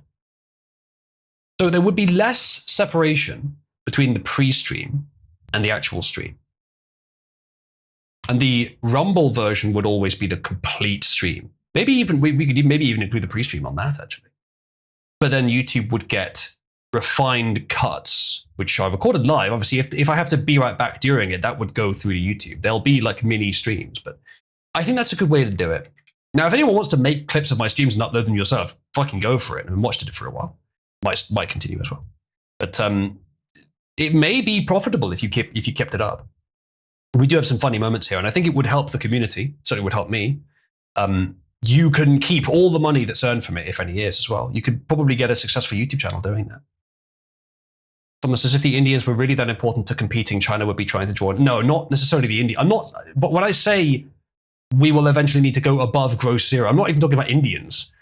I'm talking about just from anywhere, the best people, like people who distinguish themselves from their nation of origin. An Indian who is basically not Indian. They're basically a white person on the inside with brown skin and good skills that we need, of which there are few, but some. Culture says Indians are bioweapons. A lot of Indians can be used that way, most, probably, yeah. Don't forget that, like, this is not a big, a big defense, but a lot of the time you're seeing their worst. Like there is a portion of Indians that can integrate, but it's not that many, I don't think. You just call them coconuts, not exactly, but coconuts, as you put it, they exist. I'm not trying to say we should focus on them. Like later, once our nations have recovered after we've been at zero import for a while, then we can start focusing on, or not focusing, but just allowing in the best of other nations, those who truly can integrate and really add to the country. And still maintain very harsh policies for removing people as well. Theo says, still, they'll parasite in and use nepotism to replace everyone with other Pajeets. That can happen, certainly. When I say that they need to be of our cultures, they need to be already the kind of people that we'd find in our cultures. I do mean that kind of attitude needs to be gone as well. Now, that may be quite rare and hard to check for as well. It may well be, Theo, that you can't actually solve that in the long term, but that problem specifically, I suspect, only really happens when you get too many. What I'm advocating for is to aggressively keep it well below the point of too many. If you happen to get an Indian who's come into the country who happens to be very skilled and very competent, but is nepotistic about his race, and he wants to hire an Indian for a job position, and it's him and 3 white guys doing the hiring, there's 500 applicants and 2 of them are Indian. It's possible, but it's very, very difficult to start that process. And there's a certain level of foreigners in your nation where you can maintain that and it never goes above a point where it could be dangerous. So I think there is a point where we're not at the level of just abandoning worthwhile talent from around the world, but we're also not at the level where we're even risking that happening. And that is the point I'm advocating for. Somewhere above zero, but not too far. So it says it takes energy to sort through them to see who could potentially be worth it, and some groups are so worthless that it's just not worth the energy. Yeah, maybe. If it, like, I don't think we should be looking at Sentinel Island immigrees applicants, or anyone from the deep Amazon. But even shithole countries can have people who are worthy. It's not common, but it can happen. Actually, I think the guy who was generally agreed upon to have the highest IQ in history was Indian. And he wasn't a wealthy Indian either. He was, I think, born to poor parents. I can't remember his name. I think he was from the 1900s. And he may not have been the highest, but he was one of the highest. Not James Sidis, no. I don't think he was the highest. He's one of the highest. He probably says, they never are worth it. It's just short-term shitty gain for long-term damage. I don't think so. I think if you take it too far, it can become that. But it doesn't have to be. I respectfully disagree, but what we're talking about here is a minor, nuanced disagreement in a sea of problems where we agree on almost all of it. So, the North Sentinelese can come in once Miles is their king. I think, was it him or was it someone else that said that one guy in medieval plate armor and a longsword could conquer that island in a couple of weeks? True. Absolutely true. And it would be very interesting to see that happen. The Indians do this everywhere they go. Indians getting into hiring positions at hotels and using H-1B to import their relatives as workers have hollowed out the hospitality industry. Same thing goes for low-cost franchises. Last week, I went to one of the only subways in America that's never even seen an Indian, let alone employed them or been owned by them. Yeah, that definitely does happen.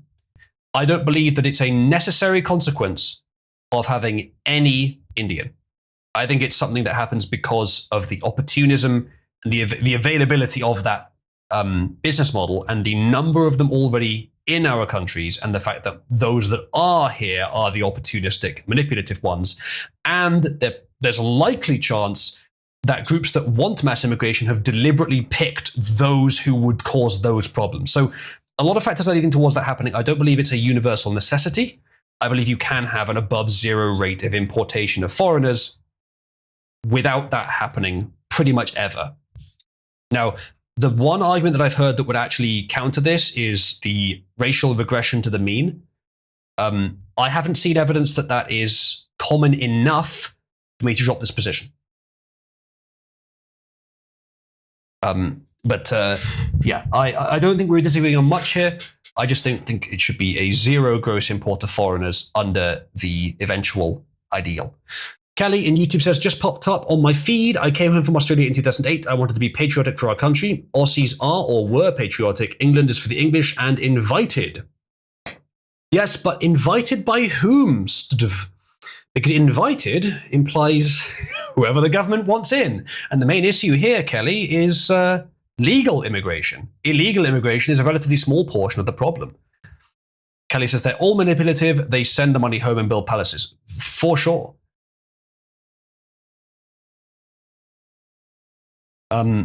For sure, yeah. The current situation is very poor. What I'm discussing is only about a sort of small increase from zero in the future, not from right now. For right now, you need to drop down to gross zero for a few years. Are you saying US, us? You said came home from Australia. England's from English. Do you mean you went from Australia to the US? Patriotic for our country. Your message is a bit misleading. It makes it sound like you're English. But you're now saying US. Either way. Puppy says, how about we meet halfway? They can come and work here, but them and their kids can never vote. Maybe. I mean, certainly that would be a good way to start. If you were going to import any, you could start with that policy and maybe relax it later. Once you've got everything settled. Like, just gradually go through the stages, settle everything, make sure it's, as safe as it can be, and maybe open more after that. But of course, everything will eventually decay in some sense. But the problem of tomorrow may well not be immigration. Maybe something completely different. Invited by US, the people. Okay, fair enough. No voting right could stop them voting for more of what made them leave. This is Kelly, you're confusing me here. So your English came home from Australia to the US. Us invited. Oh, okay. You don't mean the US. You mean us, invited by us, the people. But the first time you typed it, you did type u.s. I assume that was autocorrect on your phone. Okay. Now I understand. You are English. You're saying only those that have been invited by we, the people, should be allowed here. Yes, agreed. Not the government, though it's hard to make a delineation officially. Yeah, in that case, I agree. Yeah, okay, that makes sense, Kelly. All right, thank you. I'm glad that you found the video. I've been widely censored on a lot of platforms, and the YouTube channel I'm currently using is like it does. For a while, it didn't have a profile picture. I used to have a much bigger channel, but I've had to sort of scrounge for access to my audience, which I predicted would be the case years ago. If you were enjoying the content, there'll be much more, of course, as well. Then hop in the Discord server, where we have a very active community. You can see that there's currently 22 people watching on YouTube. That's all well and good. There's another 28 in Discord, and it's a very active community. Anyway, let's get on with another story. Shall we see what else is here? Should we start doing a bit of a sort of quick fire round here with everything I have? Let's begin with this. This is a political rally in America at 2025. Yeah.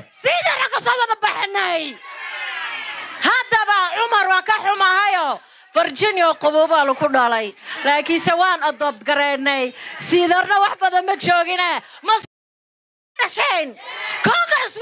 It's hard to tell what's going on. But the fucking faces this guy in the background is making are very entertaining. I'm not sure I like the context. Who is he? I feel like I recognize him. He has almost the exact stereotypical sort of Somali look, doesn't he? He kind of looks like the black version of an old twirly mustached villain with the angular face as well, the little mustache, but like the black version of that. Chancellor Gowron, yeah, that's the one. How could you tell I'm Somalian? Yeah, quite. Is he in fact actually Somalian? They're not too hard to identify, are they? Sounds like a Pentecostal meeting, says Tiniki. Omar Fattah, yes, I had heard of him. American politician, member of the Minnesota Senate, a member of the Minnesota Democratic Farmer Labor Party, represents District 62, Southwest Minnesota. Oh, he is Somali. There we go. The first Somali American and Muslim to serve in the Minnesota Senate. Okay, so he is a active in-position politician who's positioned himself around this kind of person. There's only a small part of America where this is happening, but it's not just happening elsewhere. He says civic nationalism is the most destructive ideology ever pushed by the Jews on the West. I disagree. I think that's a bit too far. What you're seeing right now is not civic nationalism. What you're seeing right now is neoliberal globalized homogenization. It is only similar to civic nationalism in that it is technically closer to civic nationalism than it is to ethnic nationalism. Let's even be more specific here. Racial nationalism. Racial, ethnic, civic nationalism, all of them can work. You just have to be careful of different things. In this case, we have deliberately, as a nation's, been uncareful of the things that you do have to be careful of with civic nationalism. Civic nationalism ultimately may be slightly more difficult to keep going, but is more powerful if you can, which is why we have to use it.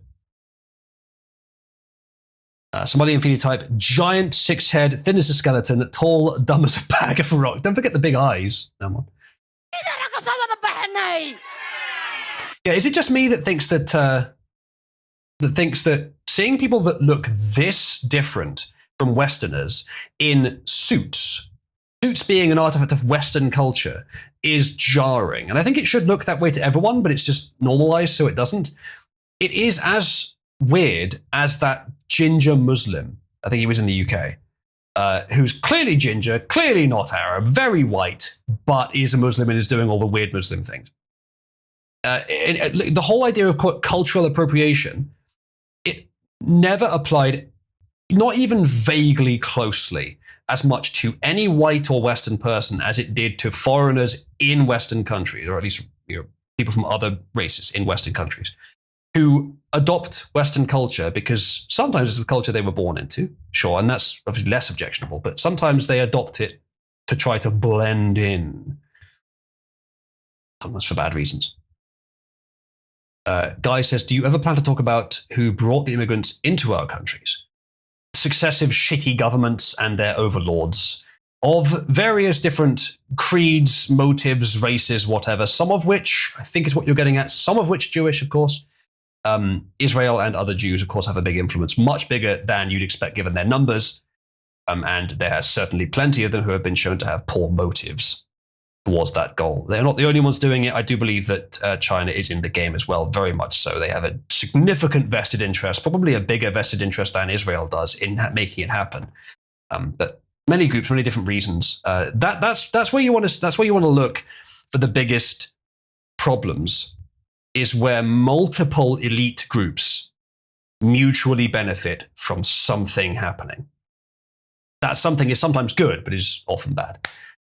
When multiple groups benefit from happening. COVID benefited like 6 different elite groups at one time, which is why it was so big. Illegal immigration, same idea. It's that's how it is. And often their motives are the same, but sometimes they're not. The importation of foreigners into the West is, I'm sure, partly motivated by a desire to destroy and weaken Western countries and the white people that mostly live in them. But it's not just that. It's also cheap labor for corporations. It's also cheap votes for the Democrats. And it's also, aside from the actual racial attack, it's also simply a national attack influenced by China, who want to become world hegemon and weaken Western countries in so doing. Demographic shift is pretty much the only way to defeat democracy, which is otherwise very resilient. And that's what they're doing, funnily enough. Ginger says, not a real ginger. Gingers cannot be Islamic. As soon as he took Muhammad into his heart, he transitioned from ginger to nigger. I could see that. I like the no true gingeman. All right, so there's that story. Let's go on to the next one. Sadiq Khan is plotting a coup against Keir Starmer in a bid for Labour Party leadership, insiders say. Westminster sources claim Khan, 54, has outgrown his role as mayor and wants even greater power before retirement. Could he be the UK's next Prime Minister? Only if somehow Keir Starmer is ousted from his own party, which is not impossible because he's so unpopular. Now, hear me out here, chat. I think this might actually be a good thing. Now, again, hear me out. Him being a Prime Minister would be bad. But it probably wouldn't be that much worse than Starmer. Sadiq Khan is popular in London, but only because it's fucking London. If he became Prime Minister, he would be much less popular. Now, continue hearing me out, because you guys are objecting, some of you, and I completely understand why you're objecting, but continue hearing me out. Getting rid of Keir Starmer, I don't really care about him being in there or not. Khan would be a bit worse, but he would be just as locked into not being able to do anything as Keir Starmer currently is, which may be more or less, I don't know. However, Khan leaving London means that there's someone else could become mayor for once in London. It would probably be another Brown. Maybe he'd be worse than Khan, but at least it gives a chance for someone bloody else to become mayor of London. And here's the big reason why I'm saying it might actually be a good idea if this happens. If there's a contest over leadership of Labour, it might be so fraught and chaotic that it bubbles over into somehow causing a new general election. I don't know how. There's all kinds of weird laws, internal to parties, external to parties, don't know.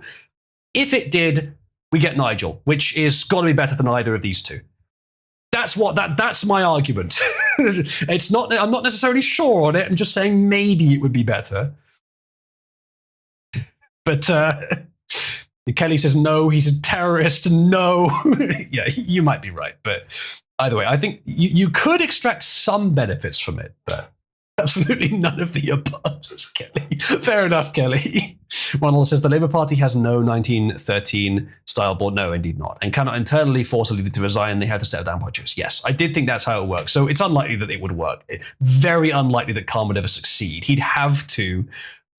pretty much he'd have to win by next election. Maybe there's some other mechanism I'm not aware of, Ronald. If anyone is, though, you probably would be. But Ronald says, who the fuck is Kelly? Have you developed bachelor's schizophrenia? She's in YouTube chat.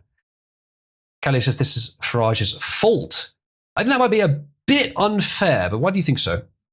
Ghost says, I'd like to nominate Uzlu as leader of Labour since he's come out as so pro-immigrant on this stream. It's a slightly unfair characterization. Ginger says, same reason why illegal immigration is the main issue in the UK. Oh, about gingers converting. It's a lie, manipulation of perspective. Very few gingers convert, but every time it happens, you hear about it. It seems like, yeah, that is almost certainly the case. I think I've only heard of 2 or 3 gingers converting. So even then, it's not very many. But yes, you would, of course, hear about it. Because, I mean, the same reason I mentioned it, because it's striking. Someone said, my snap polling so far indicates that Cabal prefers niggers to Jeets, or at least hates them slightly less. Maybe. I mean, like, okay, when you talk about blacks, you've got Clarence Thomas as like the ballast. He's the good black. And there's a few others too. With Indians, chat, name me the truly good Indian. Name me them. Name me them. I mean, like, J.D. Vance's wife, I guess. Johnny Not Powell MBE in chat says political accelerationism, let's go. I respectfully disagree with the angle of accelerationism. I don't think it's actually helpful. I can see why you'd want it. Kelly says, because he knew the European Council is why we're in this mess, not ECHR. Interesting. I expect it's somewhat of both, but I'm curious to hear your opinion on that, Kelly, why it's that and not the other. The good Indian is Uzlu, says Ghost. That's horrible slander. Clarence is a good argument as well. Yeah, he is. He is the good argument. Ezreal says, I challenged chat the same. Uzlu was still drawing a blank. Eric says, it'd be a more striking image to have the current anti-English policies with Khan at the head rather than Starmer. Yeah, I think it would. Jackie says, I'm throwing my hat for PM of the UK because make Britain retarded again. I don't know, Jackie. I'm not sure you have the temperament. Norman says, Zuzu sounds suspiciously like Jewsaloo. Well, it sounds like Jew's a Jew, okay? Like, if you really want to, you can make it into that.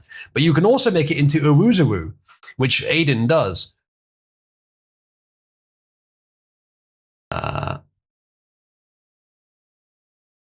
Sephiroth says, we could just not have a prime minister. I do think we should probably have a government. I'm not an anarchist. Guy says, how are you able to do this stream and not get arrested?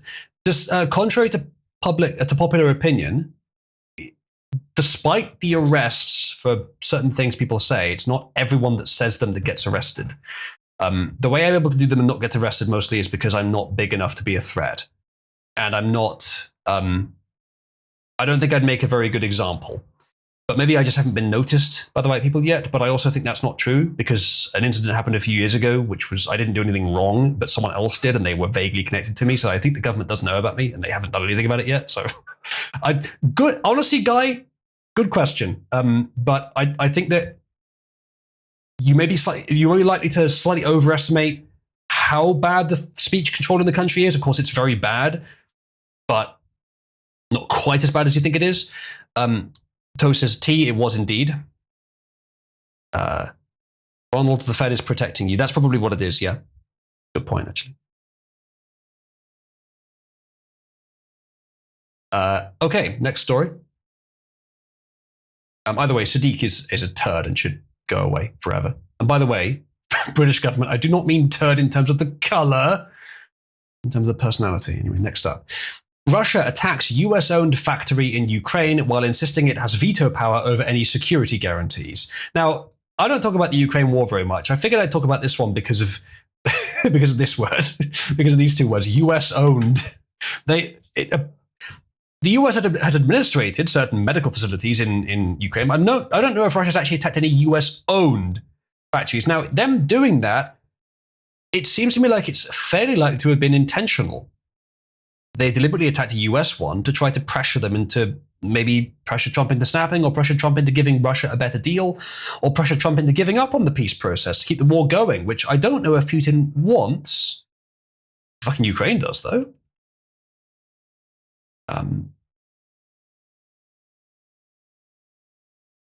Yeah, that's a good point, Watch. Knowing at least one American glowing might be holding them back.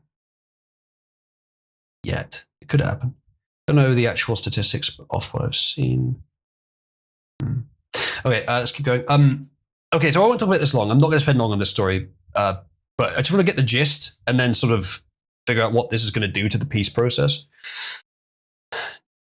Someone says, new quest objective dropped. Make Uzulu big enough that the Gestapo arrests him. Sorry much, but your household needs to take one for the team. And someone else, I believe you missed I believe you missed a recent pre-stream. Ginger says, that's a good point. It wouldn't surprise me at all if all the gingers convert to prisoners or ex-prisoners. Yeah, that's also probably true. I think that was that one that was a minor influencer who did it. Was it Coppercab? I can't remember. He may have done it. It may have been a joke as well, but I don't think all of them have been Ginger, but some of them probably will. Hey, Somnus, hey, if you guys want to try and make me popular just to troll me by getting me arrested by the government, I mean, maybe that would be worth it. I don't know, it'd be funny. Fucking, if you want, just don't actually report me to the government. I'd appreciate it if you didn't. Yeah, Ezreal says, quote, hey, Trump, look, I blew up your thing. Trump says, that factory is coming out of your pay. Norman says, we can have a Mike Tyson-style comeback from prison, but with racism instead of muscle gain. I don't know what you mean by that. Joe says, we can report you to the government of South Africa. I don't know what that would do. How do we tell him? Quite. Guy Fawkes did nothing wrong, says Twin Lance. I mean, to be fair, I don't really agree with his motives. There have been times in history where blowing up Parliament might actually have helped. V for Vendetta is a movie where it expresses one such potential time where that would actually help. I do agree that it probably would actually help in that situation, that fictional do not crime situation. It would help in that fictional, it would actually help the country in that fictional situation to blow up Parliament. I don't want Parliament blown up, ideally. I want the problem solved properly, but there are times in history where it would actually help. Not very many times. And that one, I don't agree that he had the right reasons, but whatever. Okay, now nearly a week out from last Friday's historic Trump-Putin summit in Alaska, the White House has had to temper its positive predictions on the peace process after prematurely touting that a Putin and Zelensky bilateral meeting was on the horizon. By Wednesday, the Kremlin had made it clear this is not yet the case. Russian Foreign Minister Sergei Lavrov issued some non-committal statements, watering down what appeared an already vague commitment. A future direct meeting with the Ukrainian leader, a precedent with which Moscow previously dubbed illegitimate, would have to be prepared. Wait, really? Oh, Ukraine's leader, yeah. I mean, kind of, would have to be prepared gradually, starting with the expert level and thereafter going through all the required steps. You know what? I don't think Putin actually wants the war to end at this point. I'm not sure if he does. I think, it's a good point. I hadn't thought about this. I think he wants to continue because right now, Trump is somewhat more reluctant than the previous leaders to continue to support Ukraine, especially with Ukraine fucking around. And Putin reckons, look, if even one major country that's currently funding Ukraine stops, we just win almost immediately. And we are such a colossal boon for Putin to just take all those regions from the West, no less, that I think at this point, he would rather not stop the war. I don't know. I'm not sure about that. What pre-stream fun did I miss to Somnus? Yeah, it wasn't fun, unfortunately. It was last stream. Someone, you know what? Keep him in suspense as long as you feel is funniest, chat. Well, says, from the Russian perspective, there is no reason to stop unless Ukraine just gave them everything, even if Western support continued. Yeah, I guess so. Go says, Putin cannot end the war without keeping his holdings. He'll be lynched. There's also that. Yeah, that's the issue. He's just a safe face. Someone says, I'm serious. I've been either on vacation in a low internet coverage area or too busy at work to check Cabal as often, and I've missed the last few pre-streams. That's such a great shame. Toe says, I believe that's just rhetoric. Has he actually materially stopped supporting them as much? I don't think he has, no. This is not me trying to defend Trump by saying, no, he's not supporting Ukraine as much. No, I think he is almost exactly as much. So there is that. Good night, Sephiroth Rules. Guys, what are your thoughts on Palestine? I wish both sides, all internet savages, desert savages, a very happy mutual genocide. I don't care about the Israel-Palestine conflict. I believe Israel is using the bubbling violence of Palestine to maintain their authoritarian state because of the constant threat narrative, allowing them to keep people more cohered. And I don't really care. If Israel wipes them out, one less Muslim terrorist group in the world. If Palestine, by some miracle, were to gain more power and start knocking down the Israeli state, I'm not a fan of Israel either. That might be a slightly worse outcome, but I just don't really care. I think the whole thing is a fucking farce. I don't think it's entirely real. And I just think they should all stop. Ronald says, any truce or peace deal would just give Europe/US time to build up military production and cancel out the Russian advantage. Possibly. Yeah. If Putin reckons that they do that, which they probably would.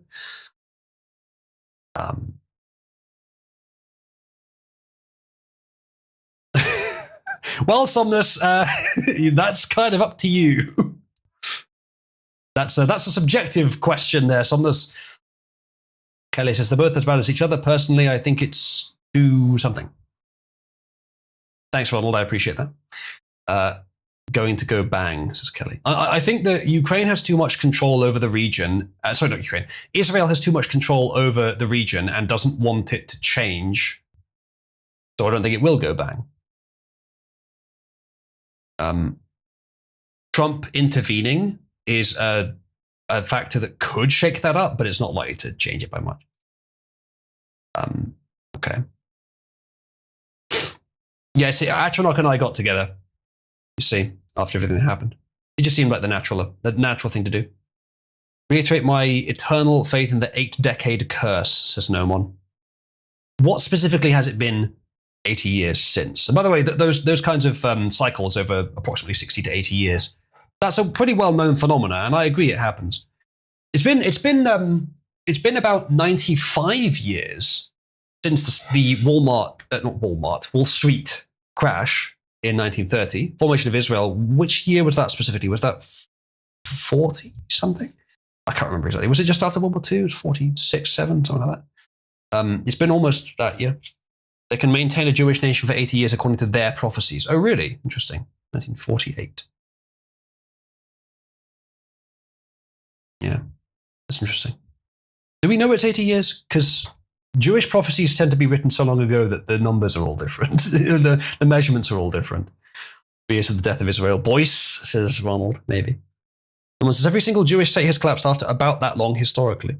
That's probably just as a product of the nation cycles that I've talked about a lot in the past. That is why I advocate for democracy, because it's not necessarily in the short 1, 5, 10, or even 50 years that democracy shows its true strength. It's in the 100, 200, so on years that it shows its true strength. 3 or 4 generations of decay, yeah.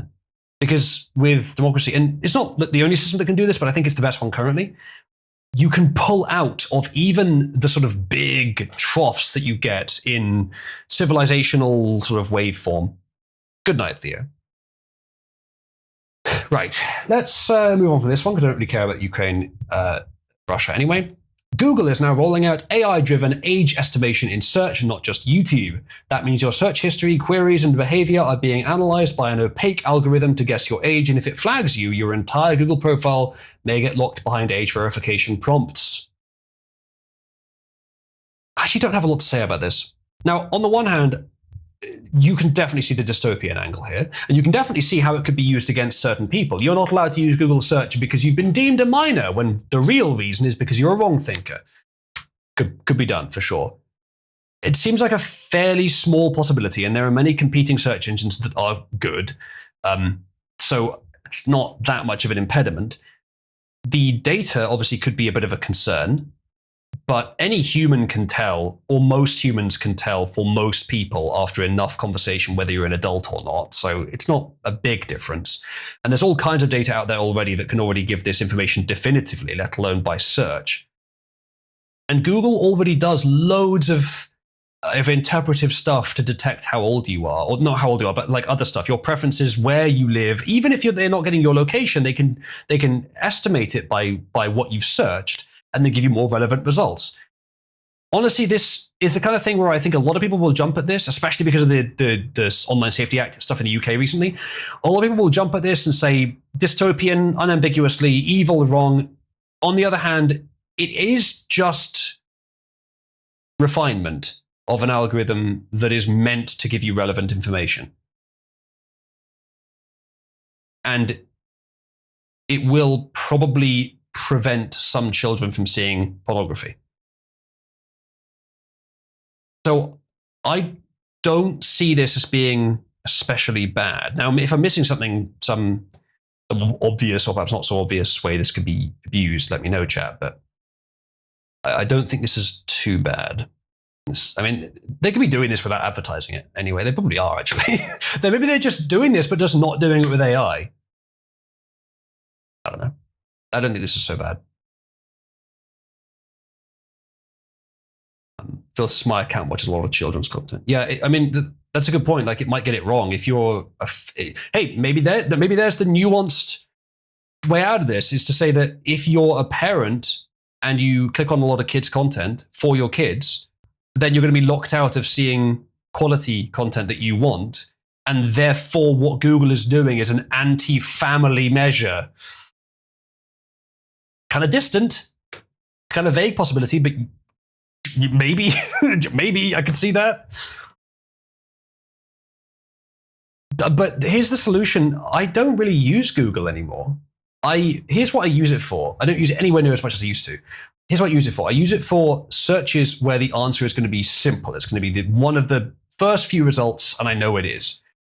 Anything complex, I use an AI. And when I use an AI, if I use an online one, which, yes, I know it's probably publishing and sharing and, you know, documenting everything I say to it, I don't say anything that I wouldn't say publicly. And if I want to ask a question to an AI, which I wouldn't say publicly, which actually I don't think I have needed to so far, I put it on my fucking GPU. So that's the formula. So I don't think Google's becoming less relevant every year. It doesn't even matter very much.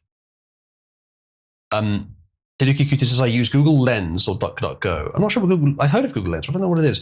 DuckDuckGo is fine as well. It's not quite as good as Google, but it's not too bad. Someone says I just think about how Chris Chan is going to be affected by this policy. So sad.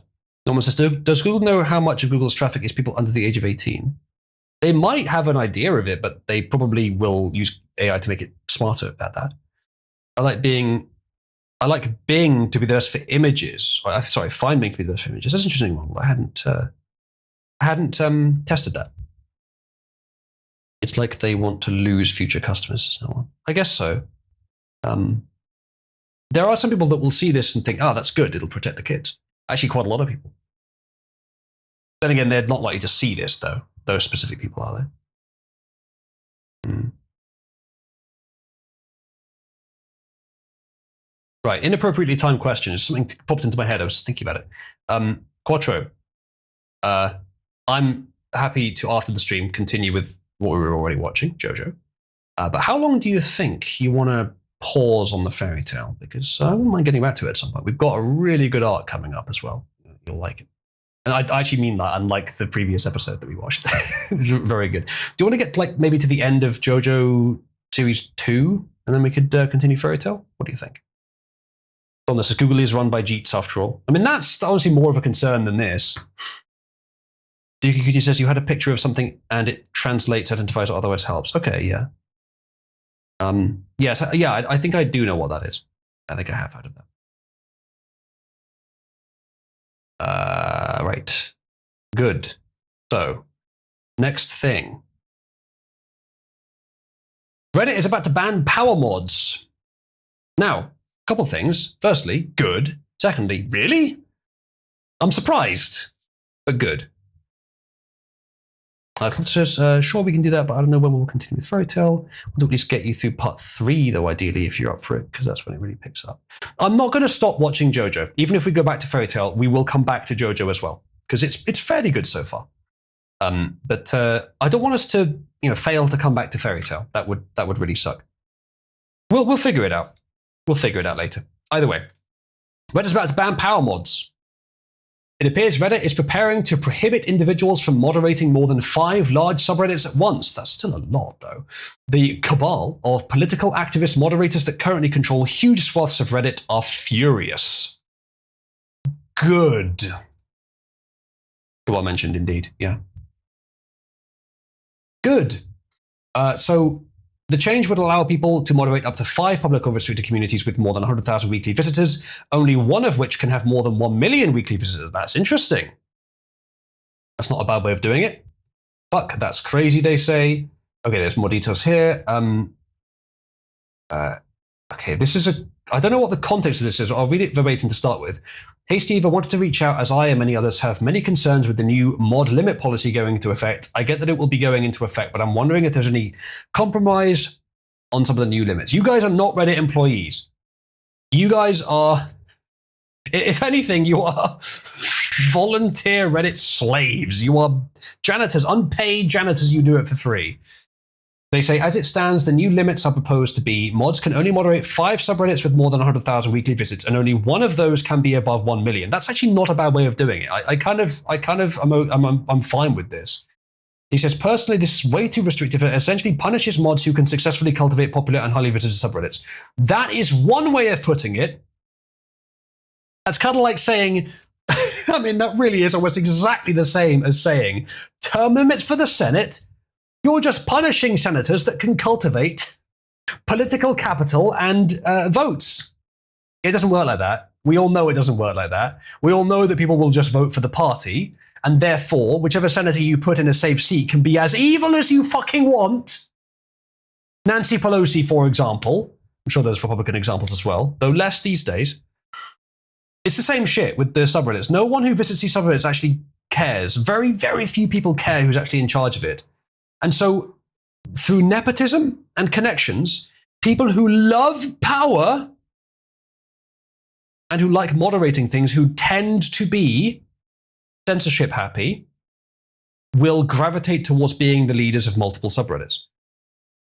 And the subreddits may succeed with or without their presence as well. In fact, in many cases, their presence may be a sheer detriment.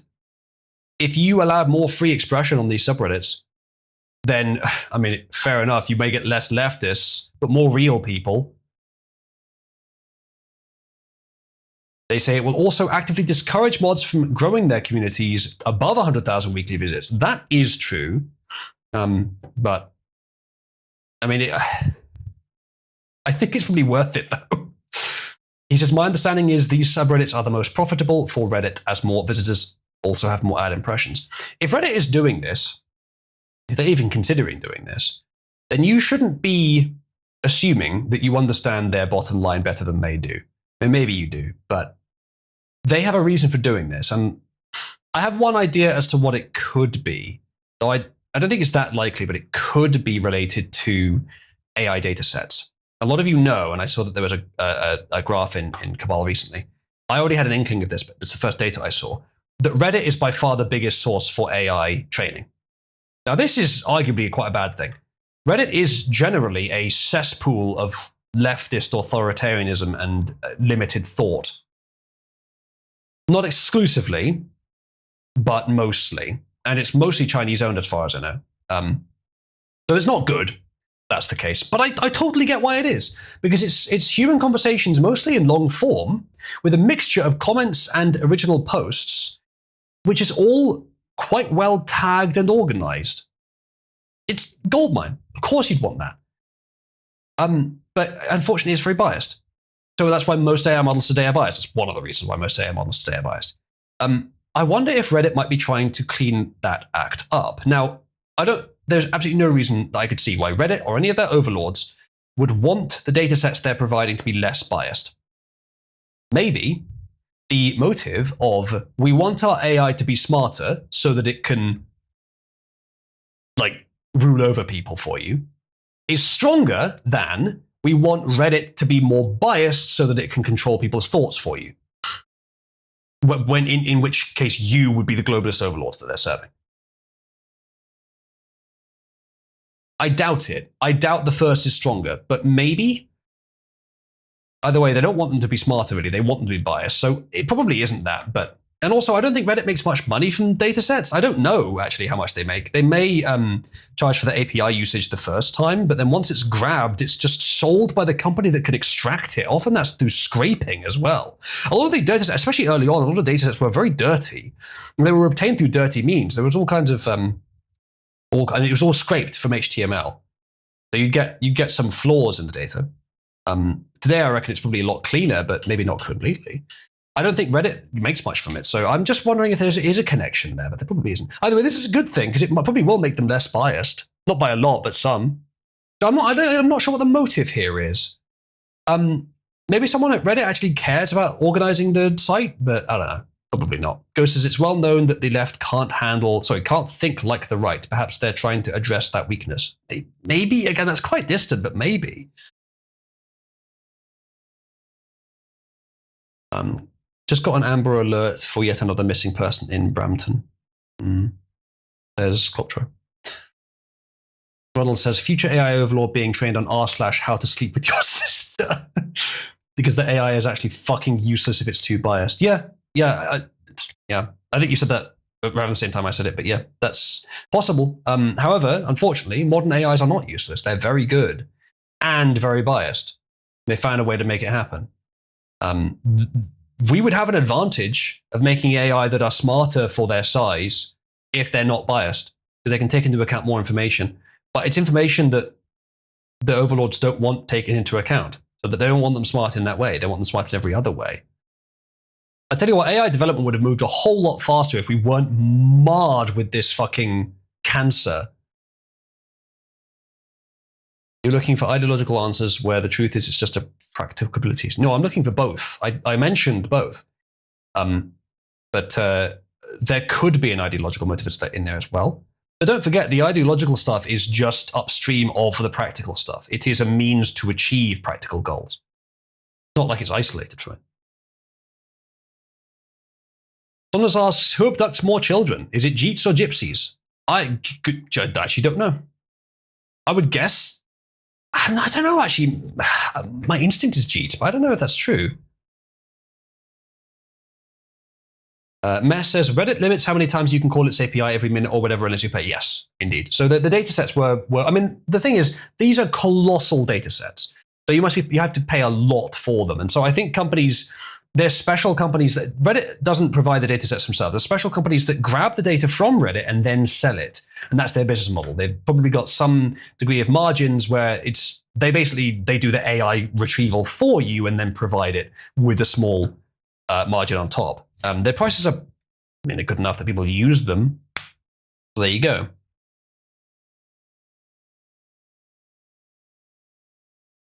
No one says per capita gypsies. Probably true, actually. Not sure, but probably true. Let's keep reading. They say, what I'd like to know is it possible to have any flexibility on those limits? If so, I want to propose a compromise that isn't as brutal to the affected mods, many of whom deeply care for the subs they mod, and still makes progress towards Reddit's goal with this change. Instead of 2 tiers, have 3 tiers instead. Is that really better? Low, 250k weekly visits, medium, 1 million weekly visits, and high, 10 million weekly visits. 250k, 1 mil, and 10 mil respectively, where mods can only moderate 10 basically you're just asking for higher numbers. The same problem, higher numbers. 10 subreddits, 10 low, 5 million, 2 high. It's too complicated. I commend Reddit's approach, generally speaking, because it's simple. It's fair. I mean, it's fairly simple. Instead of 5 low and 1 high. With this, the mods with the most influence would still have to leave many of their subs.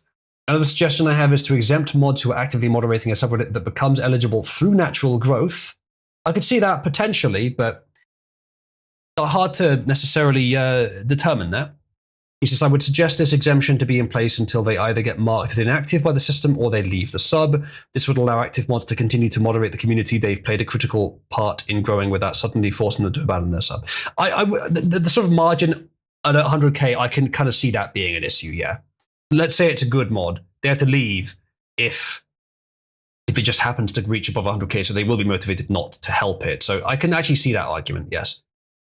Like I said, you just ban Redditors. Reddit has been in its past a very good resource. It's not as good as it was today in terms of quality. Obviously, quantity is much bigger today than it was, but quality, it's obviously way more biased and way more censored. But it has been a good resource. I'd like it to exist and just fucking heal itself. come more. Or is it come man? City needs a hero. Come man. All right, anyway. Yeah, so that's happening. I have no idea what the reason is why Reddit is doing this, because it seems like it's actually quite a good idea. This guy says this will have nearly no impact. It'll still be trivial for those actively incentivized to collaborate. Yes, that is true, but still more difficult because you've got more people that would have to collaborate. So it would actually make a small difference. I wouldn't say nearly none. It would make a difference. Reddit Lies says the rot is too intrinsic, the hive mind too captured. Reddit will never be able to repair the damage done by these mods, but at least the mods are unhappy today.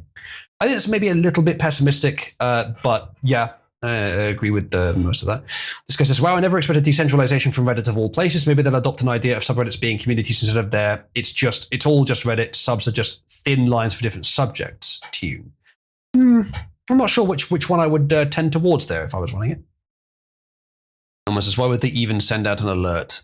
Oh, for the thing, and yeah. This guy says, I like how they think they cultivate these communities. Some of them probably do somewhat, but most of them just censor. Power mods will just need new accounts and prop each other. I suppose that could be done, yeah. They might get all of their accounts banned if they do that, though, if Reddit finds out. High risk, high reward, that strategy. They might do it, though.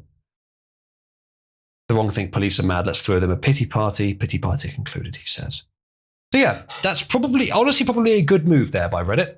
It might not have a big effect, but the effect it has probably will be positive. Quattro says, weird how they only do this after one of their most prolific power mods, Ghislaine Maxwell, is in prison for some time. That's interesting.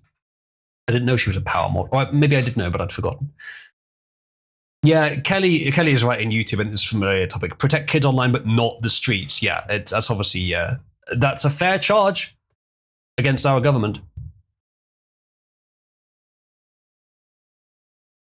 One of the new news in Maxwell Hill. Interesting.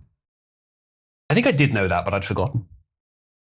I'm going to put a link in YouTube for anyone that has not joined the community. I strongly recommend it. Very active in here. We talk about all kinds of stuff. It is a free speech Discord server. Very little moderator intervention. It's actually very rare to find a Discord server that is this free speech friendly and active. So hop in if you are watching on YouTube, especially if you're new. We'll give you a warm welcome. Jackie says we have mods. We do have moderators in Cabal. They are called moderators. They are officially moderators. They are known widely as being moderators. But I say technically we have them because they're very rarely around. Which is okay, because they don't need to do very much. The number of times that we actually need to the channel that we have for discussing moderator stuff gets on average, I guess, about, like, even if you include, in the last month, it's had about one message, say, every 5 days on average, maybe more, maybe more days than that. It's very rare that we need to actually do anything. Across the last year, it's been higher because of various drama that's happened. But even then, one message a day on average is still probably about right. So it's very, very rare that we get any problems. Somnus says, remind YouTube that you can join Cabal at kuk.shortfatataku.com or cabal.racism.africa. You certainly can. You can also go to wesy11.com, and there's a link there, and I believe cabal.wesy11.com also links you to Cabal. Zane is here. Welcome, Zane. It's your lucky day. Is Zane still kitten? Yes, he is. By 72p. Chat, any of you that think that Ebb should be kitten and Zane shouldn't be? 72p can make that change. Not very much. It could be done. 72 User coins or 72 British pence. Currently, it is going to be Zane. And I think before the end of the stream, as we discussed earlier, I will make him kitten. Let's do some more news first. 100% by accident, scientists stumble across a laser-free LASIK alternative. A chemistry professor trying to heat cartilage with electricity made a mistake that could change eye surgery. Michael Hill at Occidental College accidentally used too little current in his experiment and stumbled upon a discovery that might replace LASIK with a gentler treatment that reshapes corneas without ever cutting the eye. That does not appear to have worked. Why didn't that work? That's weird. That only changed it by less than 73. That doesn't make any fucking sense. Let's restart the bot. I don't know what's been going on with that recently. This might be the same bug that I found earlier. To be honest, though, I wouldn't fix the bug. I would just implement the new system because it's almost ready to go anyway. All right, give it a second to start up.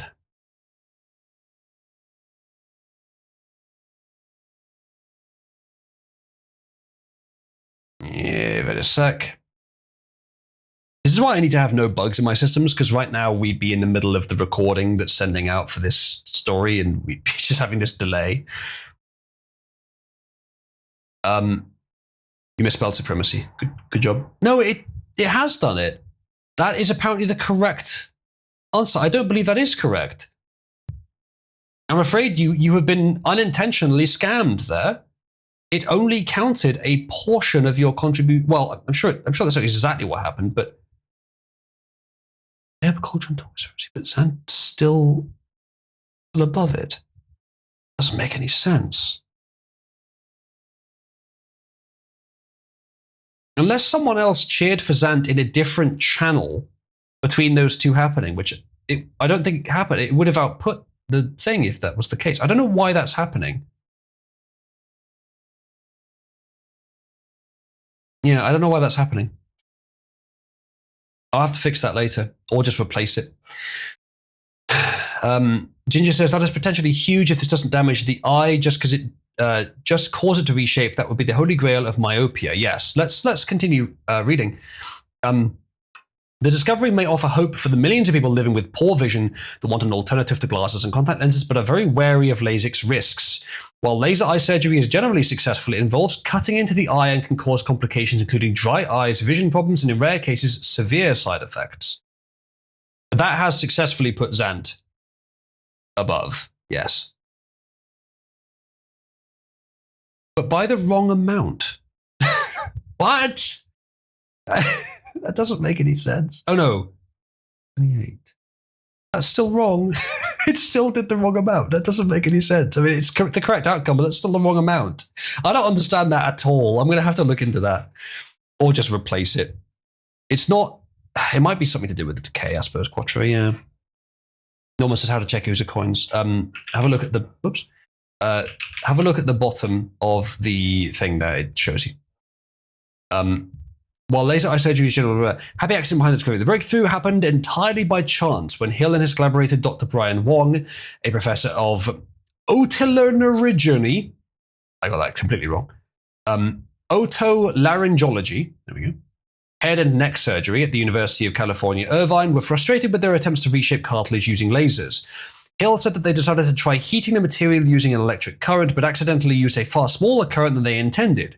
They expected to see the cartilage bubbling and shaking. However, when Wong touched the cartilage, it wasn't hot, suggesting another effect was at play.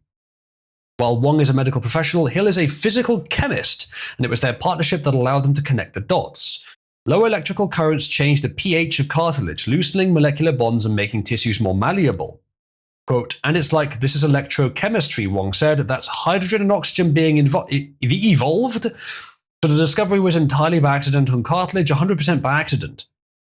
Alternative to carving the eye with a laser. Hill's team has developed a technique called electromechanical reshaping that uses a small electric currents to make the cornea, the clear dome-shaped front part of the eye, more malleable, then molds it to the correct shape. The electrical current makes the cornea tissue more moldable like clay. Once the electricity stops, the tissue locks into its new configuration. That's fantastic. In that case, it just converts it into a state where it can plastically deform more easily. That's pretty impressive. In tests on rabbit eyes, the process took about a minute, comparable to LASIK speed, but without incisions, expensive laser equipment, or tissue removal. The cornea focuses light on the retina. If it's misshapen, vision becomes blurry. LASIK surgery corrects this by using a laser to burn a small amount of material to reshape the cornea, but it's an invasive procedure with potential risks. LASIK is just a fancy way of doing traditional surgery. It's still carving tissue, it's just carving with a laser. Said Hill in a press statement. He will present the findings to the American Chemistry Society's full meeting in August. The team repeated the process on 12 rabbit eyeballs, 10 of which had simulated nearsightedness. In all cases, the treatment adjusted the eye's focusing power, indicating potential for vision correction. The cells in the eyeballs survived because the researchers carefully controlled the tissue's acidity levels. Very nice. This image is very wrong. They photoshopped a hat with their brand onto the head of Ted Kaczynski, who I believe was either, well, dead before the brand was present or in prison before the brand was present. And then is advertising the shop. I don't know, that's pretty cringe. It's pretty wrong, I think. They also demonstrated that the technique might reverse some corneal cloudiness caused by chemical damage, which currently requires corneal transplants. Hill and Wong are now investigating whether the cornea can be reshaped without incisions using EMR. Dr. James R. Kelly, an ophthalmologist,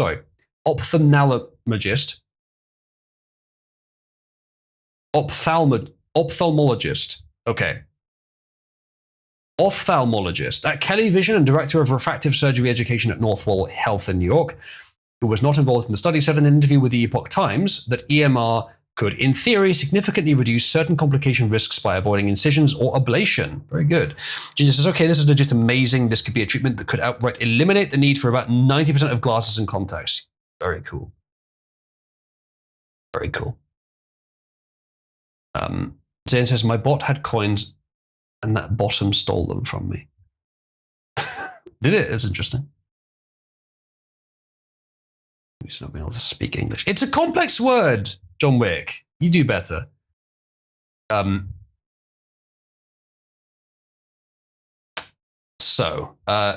Shall we chat implement the kitten? Is it time?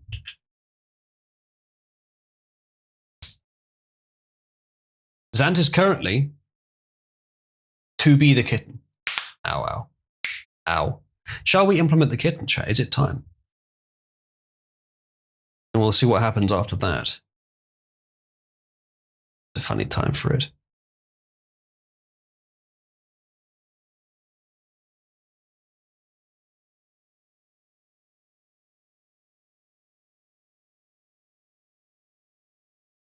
What do you mean by that, March? Are you saying that you're going to start an activist movement against glasses or against this surgery? Apparently about 111 people have been diagnosed with Legionnaire's disease in New York City. I don't know much about that. Against the surgery, really? What do you see as the problem with it? Because I don't know enough about it to say. That's the fancy face. Not my position to comment, really, at this point, but I don't think you need them or don't need them. I think you're fine either way. Norma says cochlear implants are hearing aids. Yes. Well, you know, Moch, you could still wear them. It just might be nice for you not to have to. You could still wear them just if you like. And you could even say that it's because you're nearsighted rather than it being a fashion statement. Because what you're saying, like, okay, I don't want to wear them if it's a fashion statement, you might be about to say, that is why you're wearing them. You just said that's the reason. The fact that you also need them to see is non-relevant to the reason you're wearing them, apparently. Or it doesn't have to be. Yes, I know. So am I. This surgery decreases the amount of suffering in the world, therefore it's a bad thing, says Ronald. Death grips are retards. Yeah, fair enough. Interesting kind of ocular surgery. Yeah, I would be very fucking careful as well. However, this does sound like it's about the best that you could do. About the safest.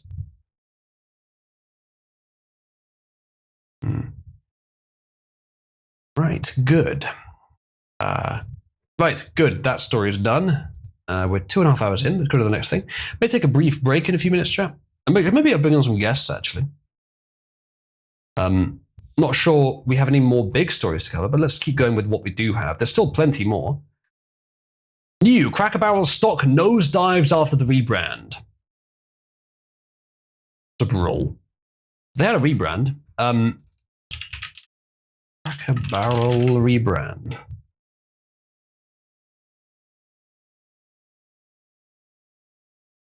Unveils new logo as part of a wider rebrand. And there's the logo. Can we have a before and after, please? No? Okay. Thanks, AP. Useless bastards. There we go.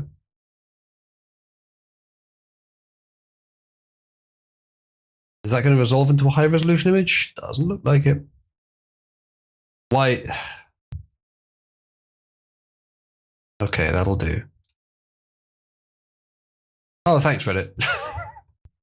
Okay, that won't do. Let's try and find a better one.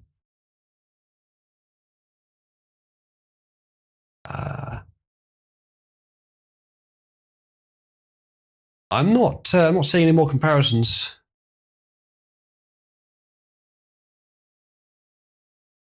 Rebrand comparison. Will you let me view this image? Thank you. Right, there's the rebrand. So we're going to talk about this again. I know that a lot of you don't like simplified logos. I don't mind them. In fact, I think that it is a good way to design logos. It's not the only good way. You can have complex logos as well, but there are certain ways that can look bad, and it's quite easy for them to look bad. I think it might just be that there's sort of like a split down the middle of humanity, roughly down the middle, where half of people think simpler logos they just inherently feel more high effort, and half of people think that complex detailed logos inherently feel more high effort, more high quality. So the people of the latter who think the complex logos look higher quality, the simple logos must look like childish crap. But to the people that think the simplified logos look more refined, takes more effort to make it say that with less elements, the complex elements just look like you're trying too hard. It looks like you've wasted space. It looks like you've just thrown things at the wall until you finally came out as something you liked in the end. I don't mind either of them. They're both fine.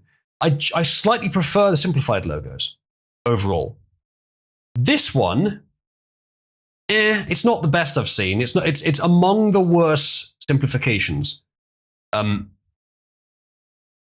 The way that the B intersects with the bottom of the sign, I think, is good. They've dropped that. The specific font in the old one, I think, was better than the new one. It looks very unbalanced in the new one. The R and the A don't look like the right heights compared to each other. The more stylized C, like digging in rather than just going straight down, is more interesting. I prefer it. The fact that the C on the original logo lines up perfectly with the curve of the sign, I think that's quite good. But the rest of the sign, I think, shouldn't be this like weird pointy shape. It should be either straight or have a more curved shape. The K sort of shooting up and going into the border, I think you could drop that. It's not bad, but you could drop that. It's a bit sort of my first logo design. The guy leaning on the barrel, the cracker on the barrel, I would personally make that a silhouette and put it under the word barrel in the logo. Make it still clear what it is, but make it less focused as part of the design. The old country store thing, that should be a subtitle that you put in some places, but not literally everywhere that the logo shows up. So my redesign would, I think, achieve the same goal of simplifying the logo whilst not making it kind of crap, because the new one's not very. There's just a few issues with that I don't like. I think you could do way better. I think you keep the brown as well, and that looks good. My logo design would also achieve the goal of it being able to be converted into any number of colors. As long as they're two different colors, you could look fine. Well, of course, the original logo could theoretically do that as well. He's trying to nogify the crackers, says Ginger. Vaughan says, Cracker Barrel in general is a chain that caters to the older generation, which really prefers things to stay the way they were before, regardless of design simplification. Agreed. It's not wise for them to do this in that case. Keep the brown. Not quite like that. How are your takes on this worse than your takes on fonts, says Gus? It's much the same takes. Look up a font called Comic Noir. It's not bad. Sick puppy, how is it discrimination against whites? I mean, yeah, you've removed a character from the logo who happens to be white. I don't know if that's necessarily good. I think you implying that it's mental gymnastics like Wes, I think that's a bit extreme for what is a very light example of removing whites from things, if that even is what this is. I mean, fucking the other things where they've removed people from stuff was a black and an Indian, so I don't think that's really what they're going for. Quadratus says Jeets on Fiverr could do a better job designing a logo. I wouldn't go quite that far. I don't. The new one is not great. It's not great. Thanks, Ghost. That will be screenshot and put in Wes's server at some point. They'll take it seriously.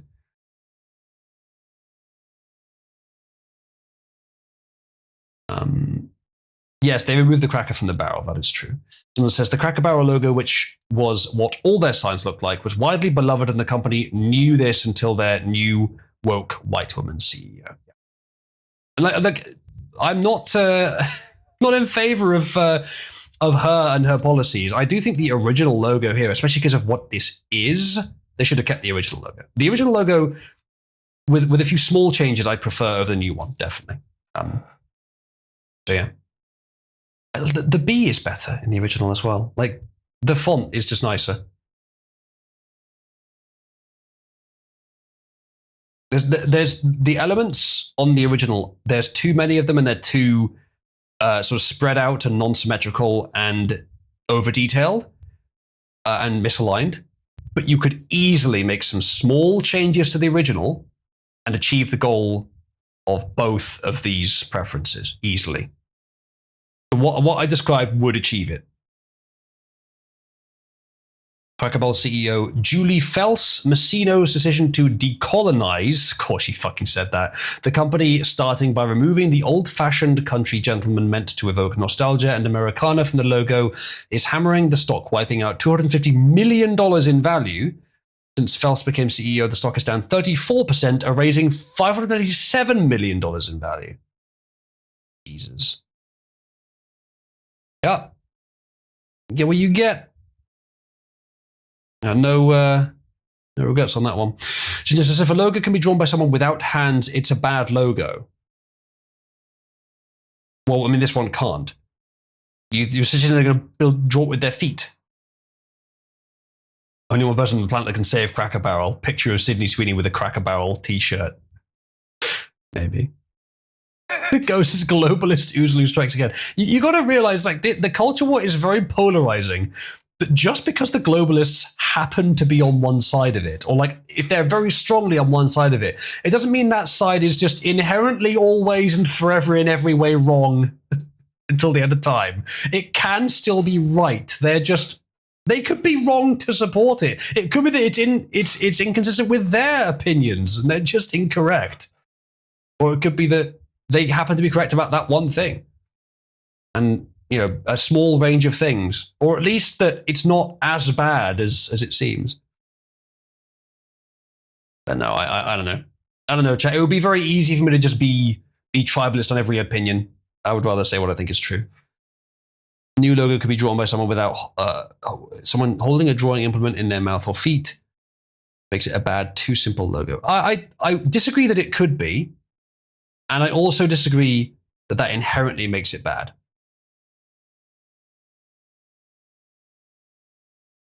Someone says, new stock trading strat for infinite growth. Whenever a white woman gets a CEO position, short the stock. Yeah,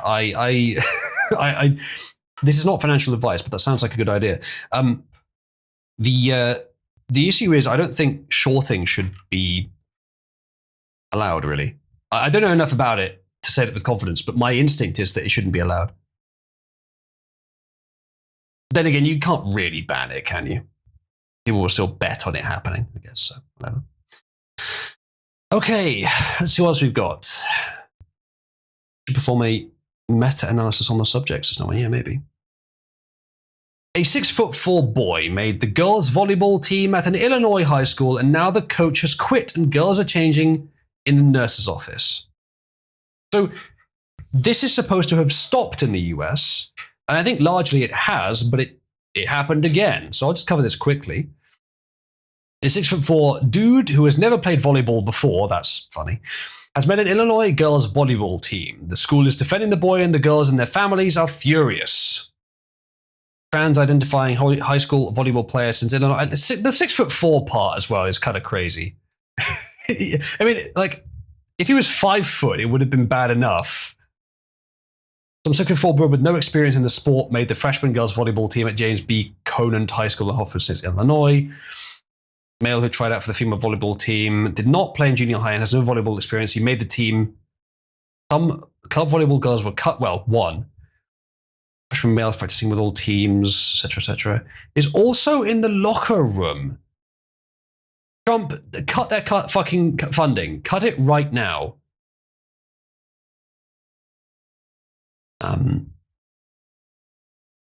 Dangerous, etc., not about being tolerant. Seems to go against Trump's executive order titled Keeping Men Out of Women's Sports. So this author does wonder how long this boy's time in the girls' team will last. Let us hope that it's enforced. It has been in other cases. Let's hope that it is here too. 68 girls tried out, 23 made the team. This kid beat out 45 girls, many of whom had previously played club volleyball. The longtime coach has quit, and some of the girls who made the team are considering quitting as well. It's good that they're doing that protest. But does the school actually need a girls' volleyball team? I.e., if it is you quitting, actually pressuring the school. It might be releasing pressure from the school, if anything. It makes a spectacle, sure. But you can do that without quitting, I think. Many of them are uncomfortable changing in the locker room with the 6'4" boy, and some have even opted to change in the nurse's office, which is reportedly the school's solution. Mental Illinois, yeah, exactly. No one likes it when a white boy goes for his dreams. This is Ronald. And Shitska Pritzker is one of those resist governors who we can't hang because the rope couldn't take his weight. We'll see what happens, but if this school receives any federal funding, then it won't be for much longer. I suspect that Trump will actually do something about it. He has done before. I don't know if he's done it every time, but he has done before. Stooge says might be a Title IX violation if they have a men's team and not a women's. Okay. That's a good point, actually. Yeah, if the women's team dissolves. All right. Next up. What's wrong with the proportions on this statue of MLK? Here's the statue. It looks like a Thunderbirds character. Yeah, that's very off. Just finally get the fucking picture. There we go. Very off. It's Gary Coleman. Yeah, kind of. It does. It looks like the hood from Thunderbirds. That might just be the face, but that's off. That is very wrong. Now, chat, there are many hypotheses that one could posit as to why this has happened. It's an art style. It was made by a black person. But really the one I want to focus on is that possibility.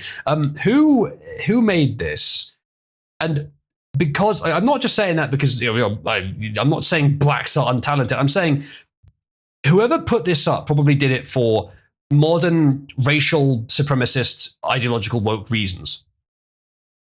Therefore, they probably hired black people to do it, and probably hired the black people not who were the most talented, but who were the most ideologically conformist, the ones that said the right things, made the right incantations, right? Which means they're not talented. So that's probably what happened here. Again, it's not so much about the race, it's more about the ideology around the race. That's probably what happened here. But let's find out, shall we? It's a very small story, but we'll do it quickly. This is in Orlando, I assume. That's Florida, isn't it? Is that really in Florida? Why? Looks like an MLK bobblehead, they say. It looks awkward, just didn't live up to the standards, etc., etc. Do it over, it isn't good enough for a permanent lifelong representation of someone that's just so important to our history, he said. The artist, Louis, defended their sculpture, saying it was never intended to be realistic. Okay, so it is a deliberate style, allegedly. Enlarging King's feet and shoes, for example, was representative of his metaphoric big shoes to fill, while his left arm was adjusted to emphasize the weight and power of the book held in that hand. Chat, press 1 if this was in fact his original intention to do it in this style, and it is an artistically interpretive art style. Press 2 if it's a post hoc justification for a lack of talent.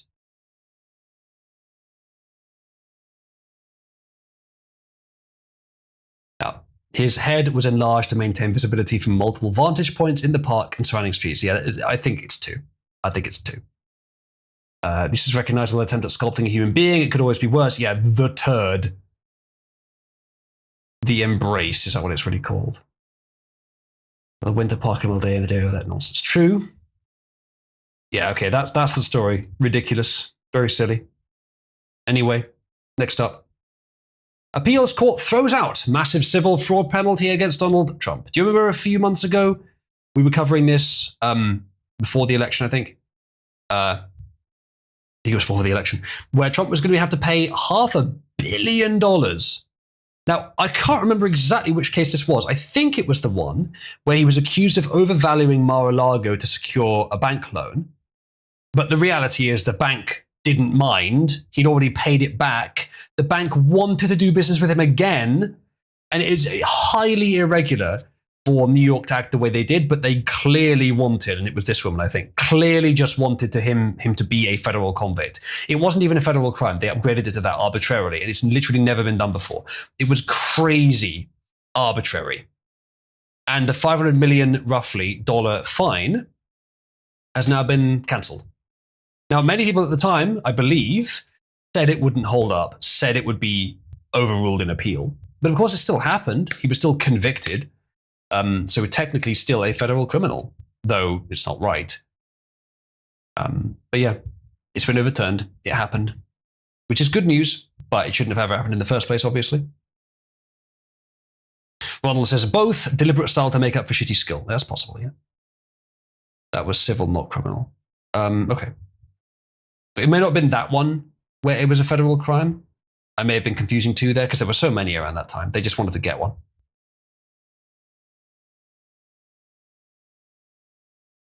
Maybe Ghost, yeah. Okay, next up. I'm going to skip a few and go to one that okay, we should cover this one.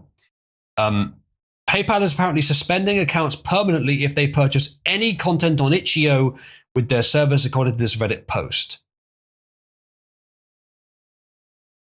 Sharing this because it's super important to everyone to know SAP. Reminder, this is unconfirmed but being tested. No longer offering PayPal services for this account. So, I don't know if this is true. Obviously, neither do they. Please consider this to be a PSA, something to be aware of and be careful of. If you have a PayPal account that you need to not lose, be careful buying stuff on itch.io. Obviously, still buy stuff on itch.io if you want to. Itch.io, as far as I've seen, seems to be a generally good service, but maybe try using a different payment processor. Usually, you can use either PayPal or a card or something else. So maybe just use the card. Just link me something else related to this, I assume. We've paused the sale of Vintage Story on itch.io until further notice. The Itch Corp has not paid us in over 3 months, despite multiple requests from our side. We will keep selling the game on our site in the humble store without interruption. They are withholding a 6-figure sum of our revenue share. Jesus Christ. Okay, never mind. That's not good. That's his claim, but willing to believe it. He's an indie developer. They have less motivation open to believing it. Let's just say that. Someone says this was thing. Yes, yeah, I knew it was that. I thought that ended up being federal, like a federal crime. Okay, so yeah, just be aware of this. Be careful of this. We'll have to keep an eye on it. Currently, I am using PayPal to accept contributions from you guys, but I can easily switch if I need to. Well, easily is the wrong word, but I can switch if I need to. It wouldn't be too detrimental to me if this happened. What was that? I don't know. Yeah. Kentucky judge killed by sheriff ran courthouse-like brothel and traded sex for favors at twisted parties, according to a victim. Now, I'm kind of curious. This mountain of a man on the right here, and by which I mean kind of a globulous mountain, is this picture taken moments before he just fucking shot through the guy's hand straight through his head? Because He's holding a gun up to him. You'd think at this point the guy would submit to arrest. But no, he's like, you're going to shoot me. You're going to shoot me. Fuck off. Get out of here. What, did he just shoot him? I don't know. Either way, he looks the part, doesn't he? Yeah. Nothing more to add really that isn't obvious. Zenman says, probably true, MasterCard and Visa forced Steam to remove some porn games because feminist complaints. Yeah, I heard something about that. Porn Gamer says, indies will have harsher consequences for being caught lying, so it's a heavier risk. Yeah. Other says, look, he tried to catch the bullet. Maybe. Unless said, this is the judge who got smoked by the sheriff. He molested the sheriff's daughter, and daddy found out. Okay, yeah, no complaints then. No one says early life section chat. Go for it. Jew, Italian, mixed phenotypes as well.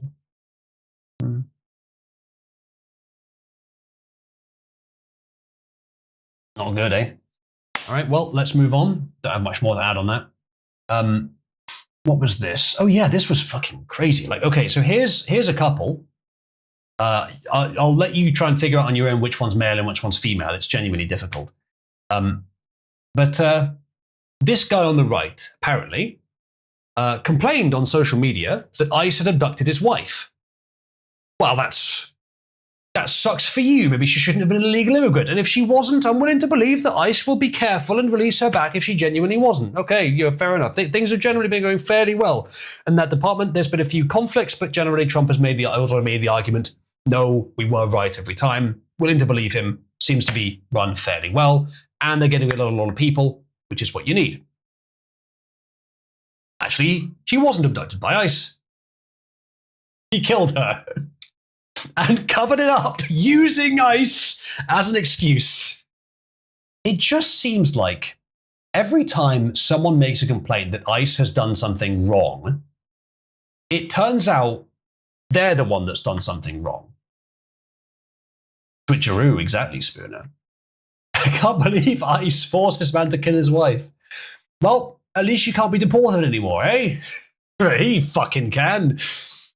Josima Cabrera claimed that his missing wife, Sheila, spelt wrong, Gutierrez, was detained by ICE. However, surveillance footage of Josima's home, I love how he just caught on camera, shows him dragging around a body-sized bag. If I was a murderer, I think I could get away with it way easier than these retards could. Not that I ever would be. Do not crime. Police later found his wife's body in the woods. I put her body in the woods. She is now a free spirit. Actually, that's more of a generic French accent. Chat, am I losing the ability to do the JF voice? She is now a free spirit. I have put her in the woods. Unfortunately, my next door neighbor has a camera and he captured me on film.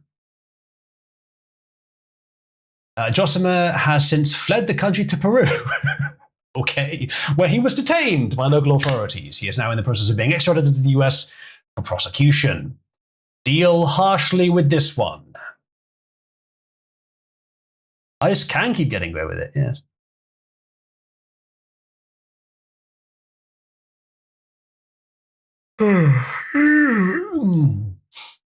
Why is it always Peru? I don't know if it always is. Coffee. All right, that's that story. It was kind of crazy. What was this? Trump says, end mail-in voting and go to paper ballots. 100 additional seats will go to Republicans. Just briefly want to say, yeah, why haven't you done this yet? Like I was saying before the election, I would be concerned if he hasn't done something about election integrity within about a month or two after the election. And he did, but not as much as I'd like. I want to see more of it, Trump. I want to see more of this. Because if the elections are not bent, if they're accurate, then the Republicans will win a lot more often. Just because they are more appealing to the people. It's literally a matter of the Democrats cheat, the Republicans at the moment do not, or barely do. The Democrats cheat big, obviously bigger in 2020 than in 2024. The way Trump has worded this is not ideal, because now anyone that wants to will pick up on this and say, See, he's just doing it to win votes. But, of course, what he's saying is that it would naturally happen as a result of them just being more popular, which I believe is true.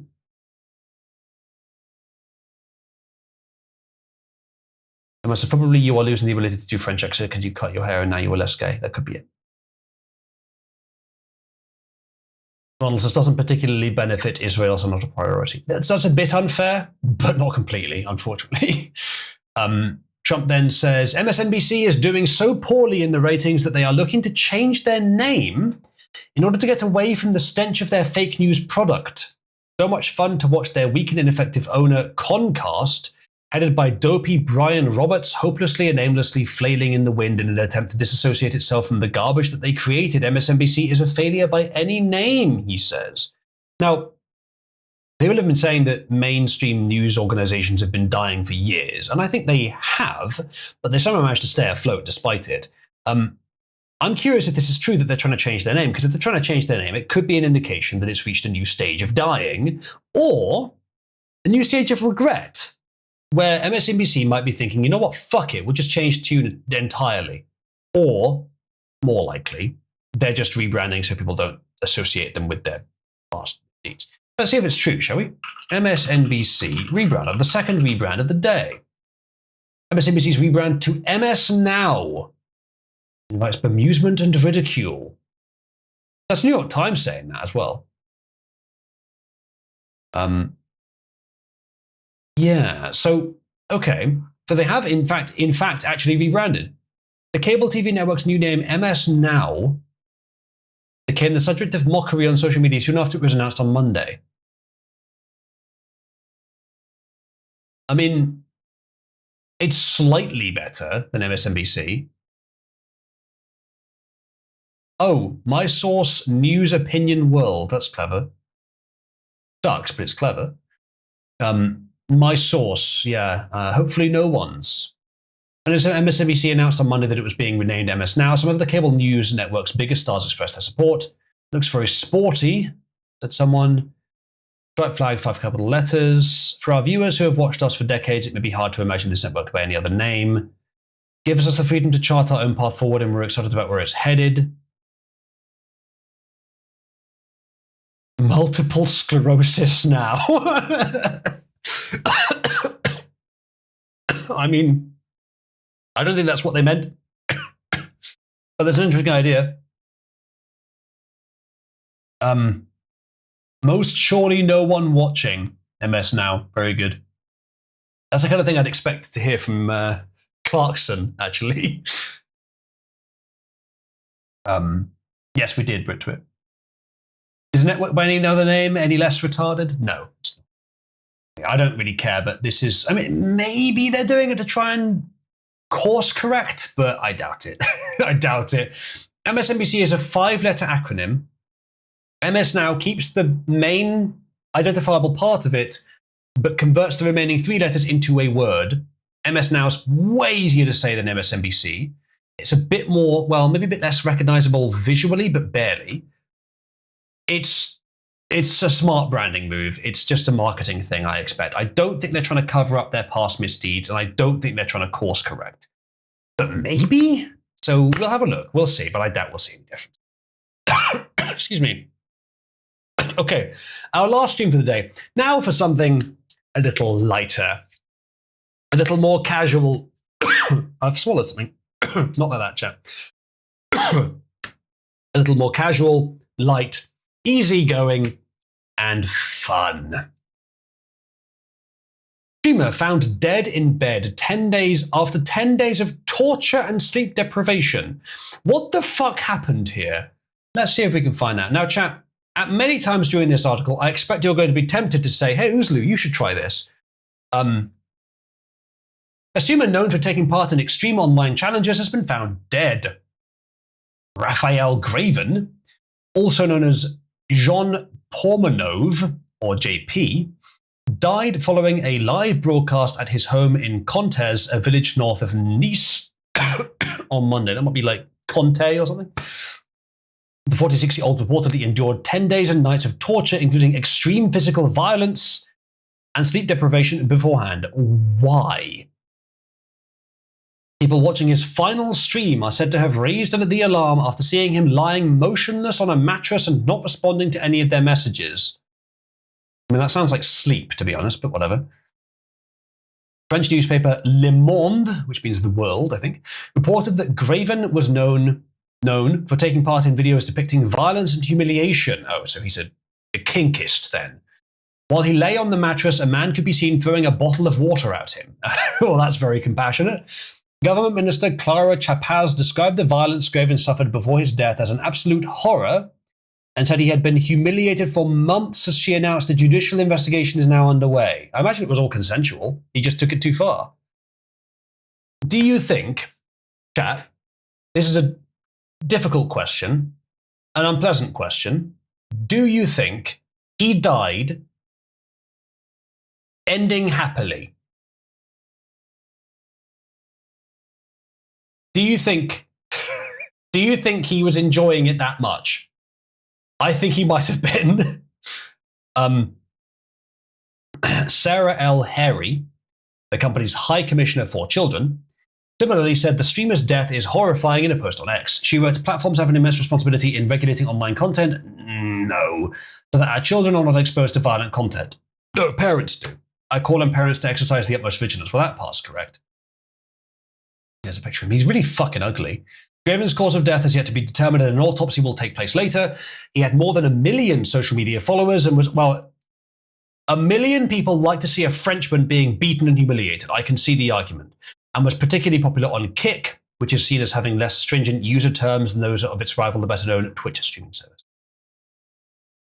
A spokesperson for Kick said the company is urgently reviewing the circumstances around the streamer's death. They added Kick's community guidelines are designed to protect creators and we remain committed to upholding these standards across our platform. Interesting that they don't say the community guidelines are designed to protect users. I think that protecting creators is arguably a better sign, a better way of putting it, actually. Because protecting users, they're going to be protecting the lowest common denominator. Protecting creators, at least the lowest common denominator there is less whiny. So that's good that they've said that, actually. I approve. Police in Nice have been looking into allegations of deliberate violence against vulnerable people that have been ending up as videos on the internet for the past 8 months. That does happen. That investigation was triggered by a report from French outlet Mediapart flagging the videos which have amassed thousands of views on Kick. There you go. So we don't know why he was enduring this, but the fact that he's a streamer, had his stream turned on, and had people still chucking shit at him when he was already fucking dead, implies he was okay with it. Not with dying, but with everything else. They probably fucking signed waivers or something. Maybe they didn't even do that. Maybe they're going to be done for fucking negligent homicide. But maybe that'll be tough to stick in court because he wanted them to do this. What a fucking stupid story. What a stupid way to die. But he probably died with cum in his trousers. Anyway, chat, I think that'll be it for today. That'll be today's stream. Join us in Cabal, where there will be more of whatever we tend to do. We're going to watch some JoJo probably whilst I get something to eat. Let's put the link in the chat here. Kuk.shortfatutaku.com. Follow that link. It'll take you to our Discord community where there's currently 26 people sitting watching. And many of those will be joining me in a few minutes to just have an open conversation, an open dialogue after the stream where you get the chance to express your opinion in voice. Big open channel. It'll be good stuff. After that, as I said, we'll do JoJo and maybe some other stuff as well. So hopefully you'll join us. This guy won't, but he's got other business to attend to. Still reeling from his last moments in wherever he is now. Anyway, Tanuki, that doesn't work on Twitch, but I'm pretty sure you're already in the Discord. So, yeah. Thank you for joining me, chat. I will see you soon. Good night.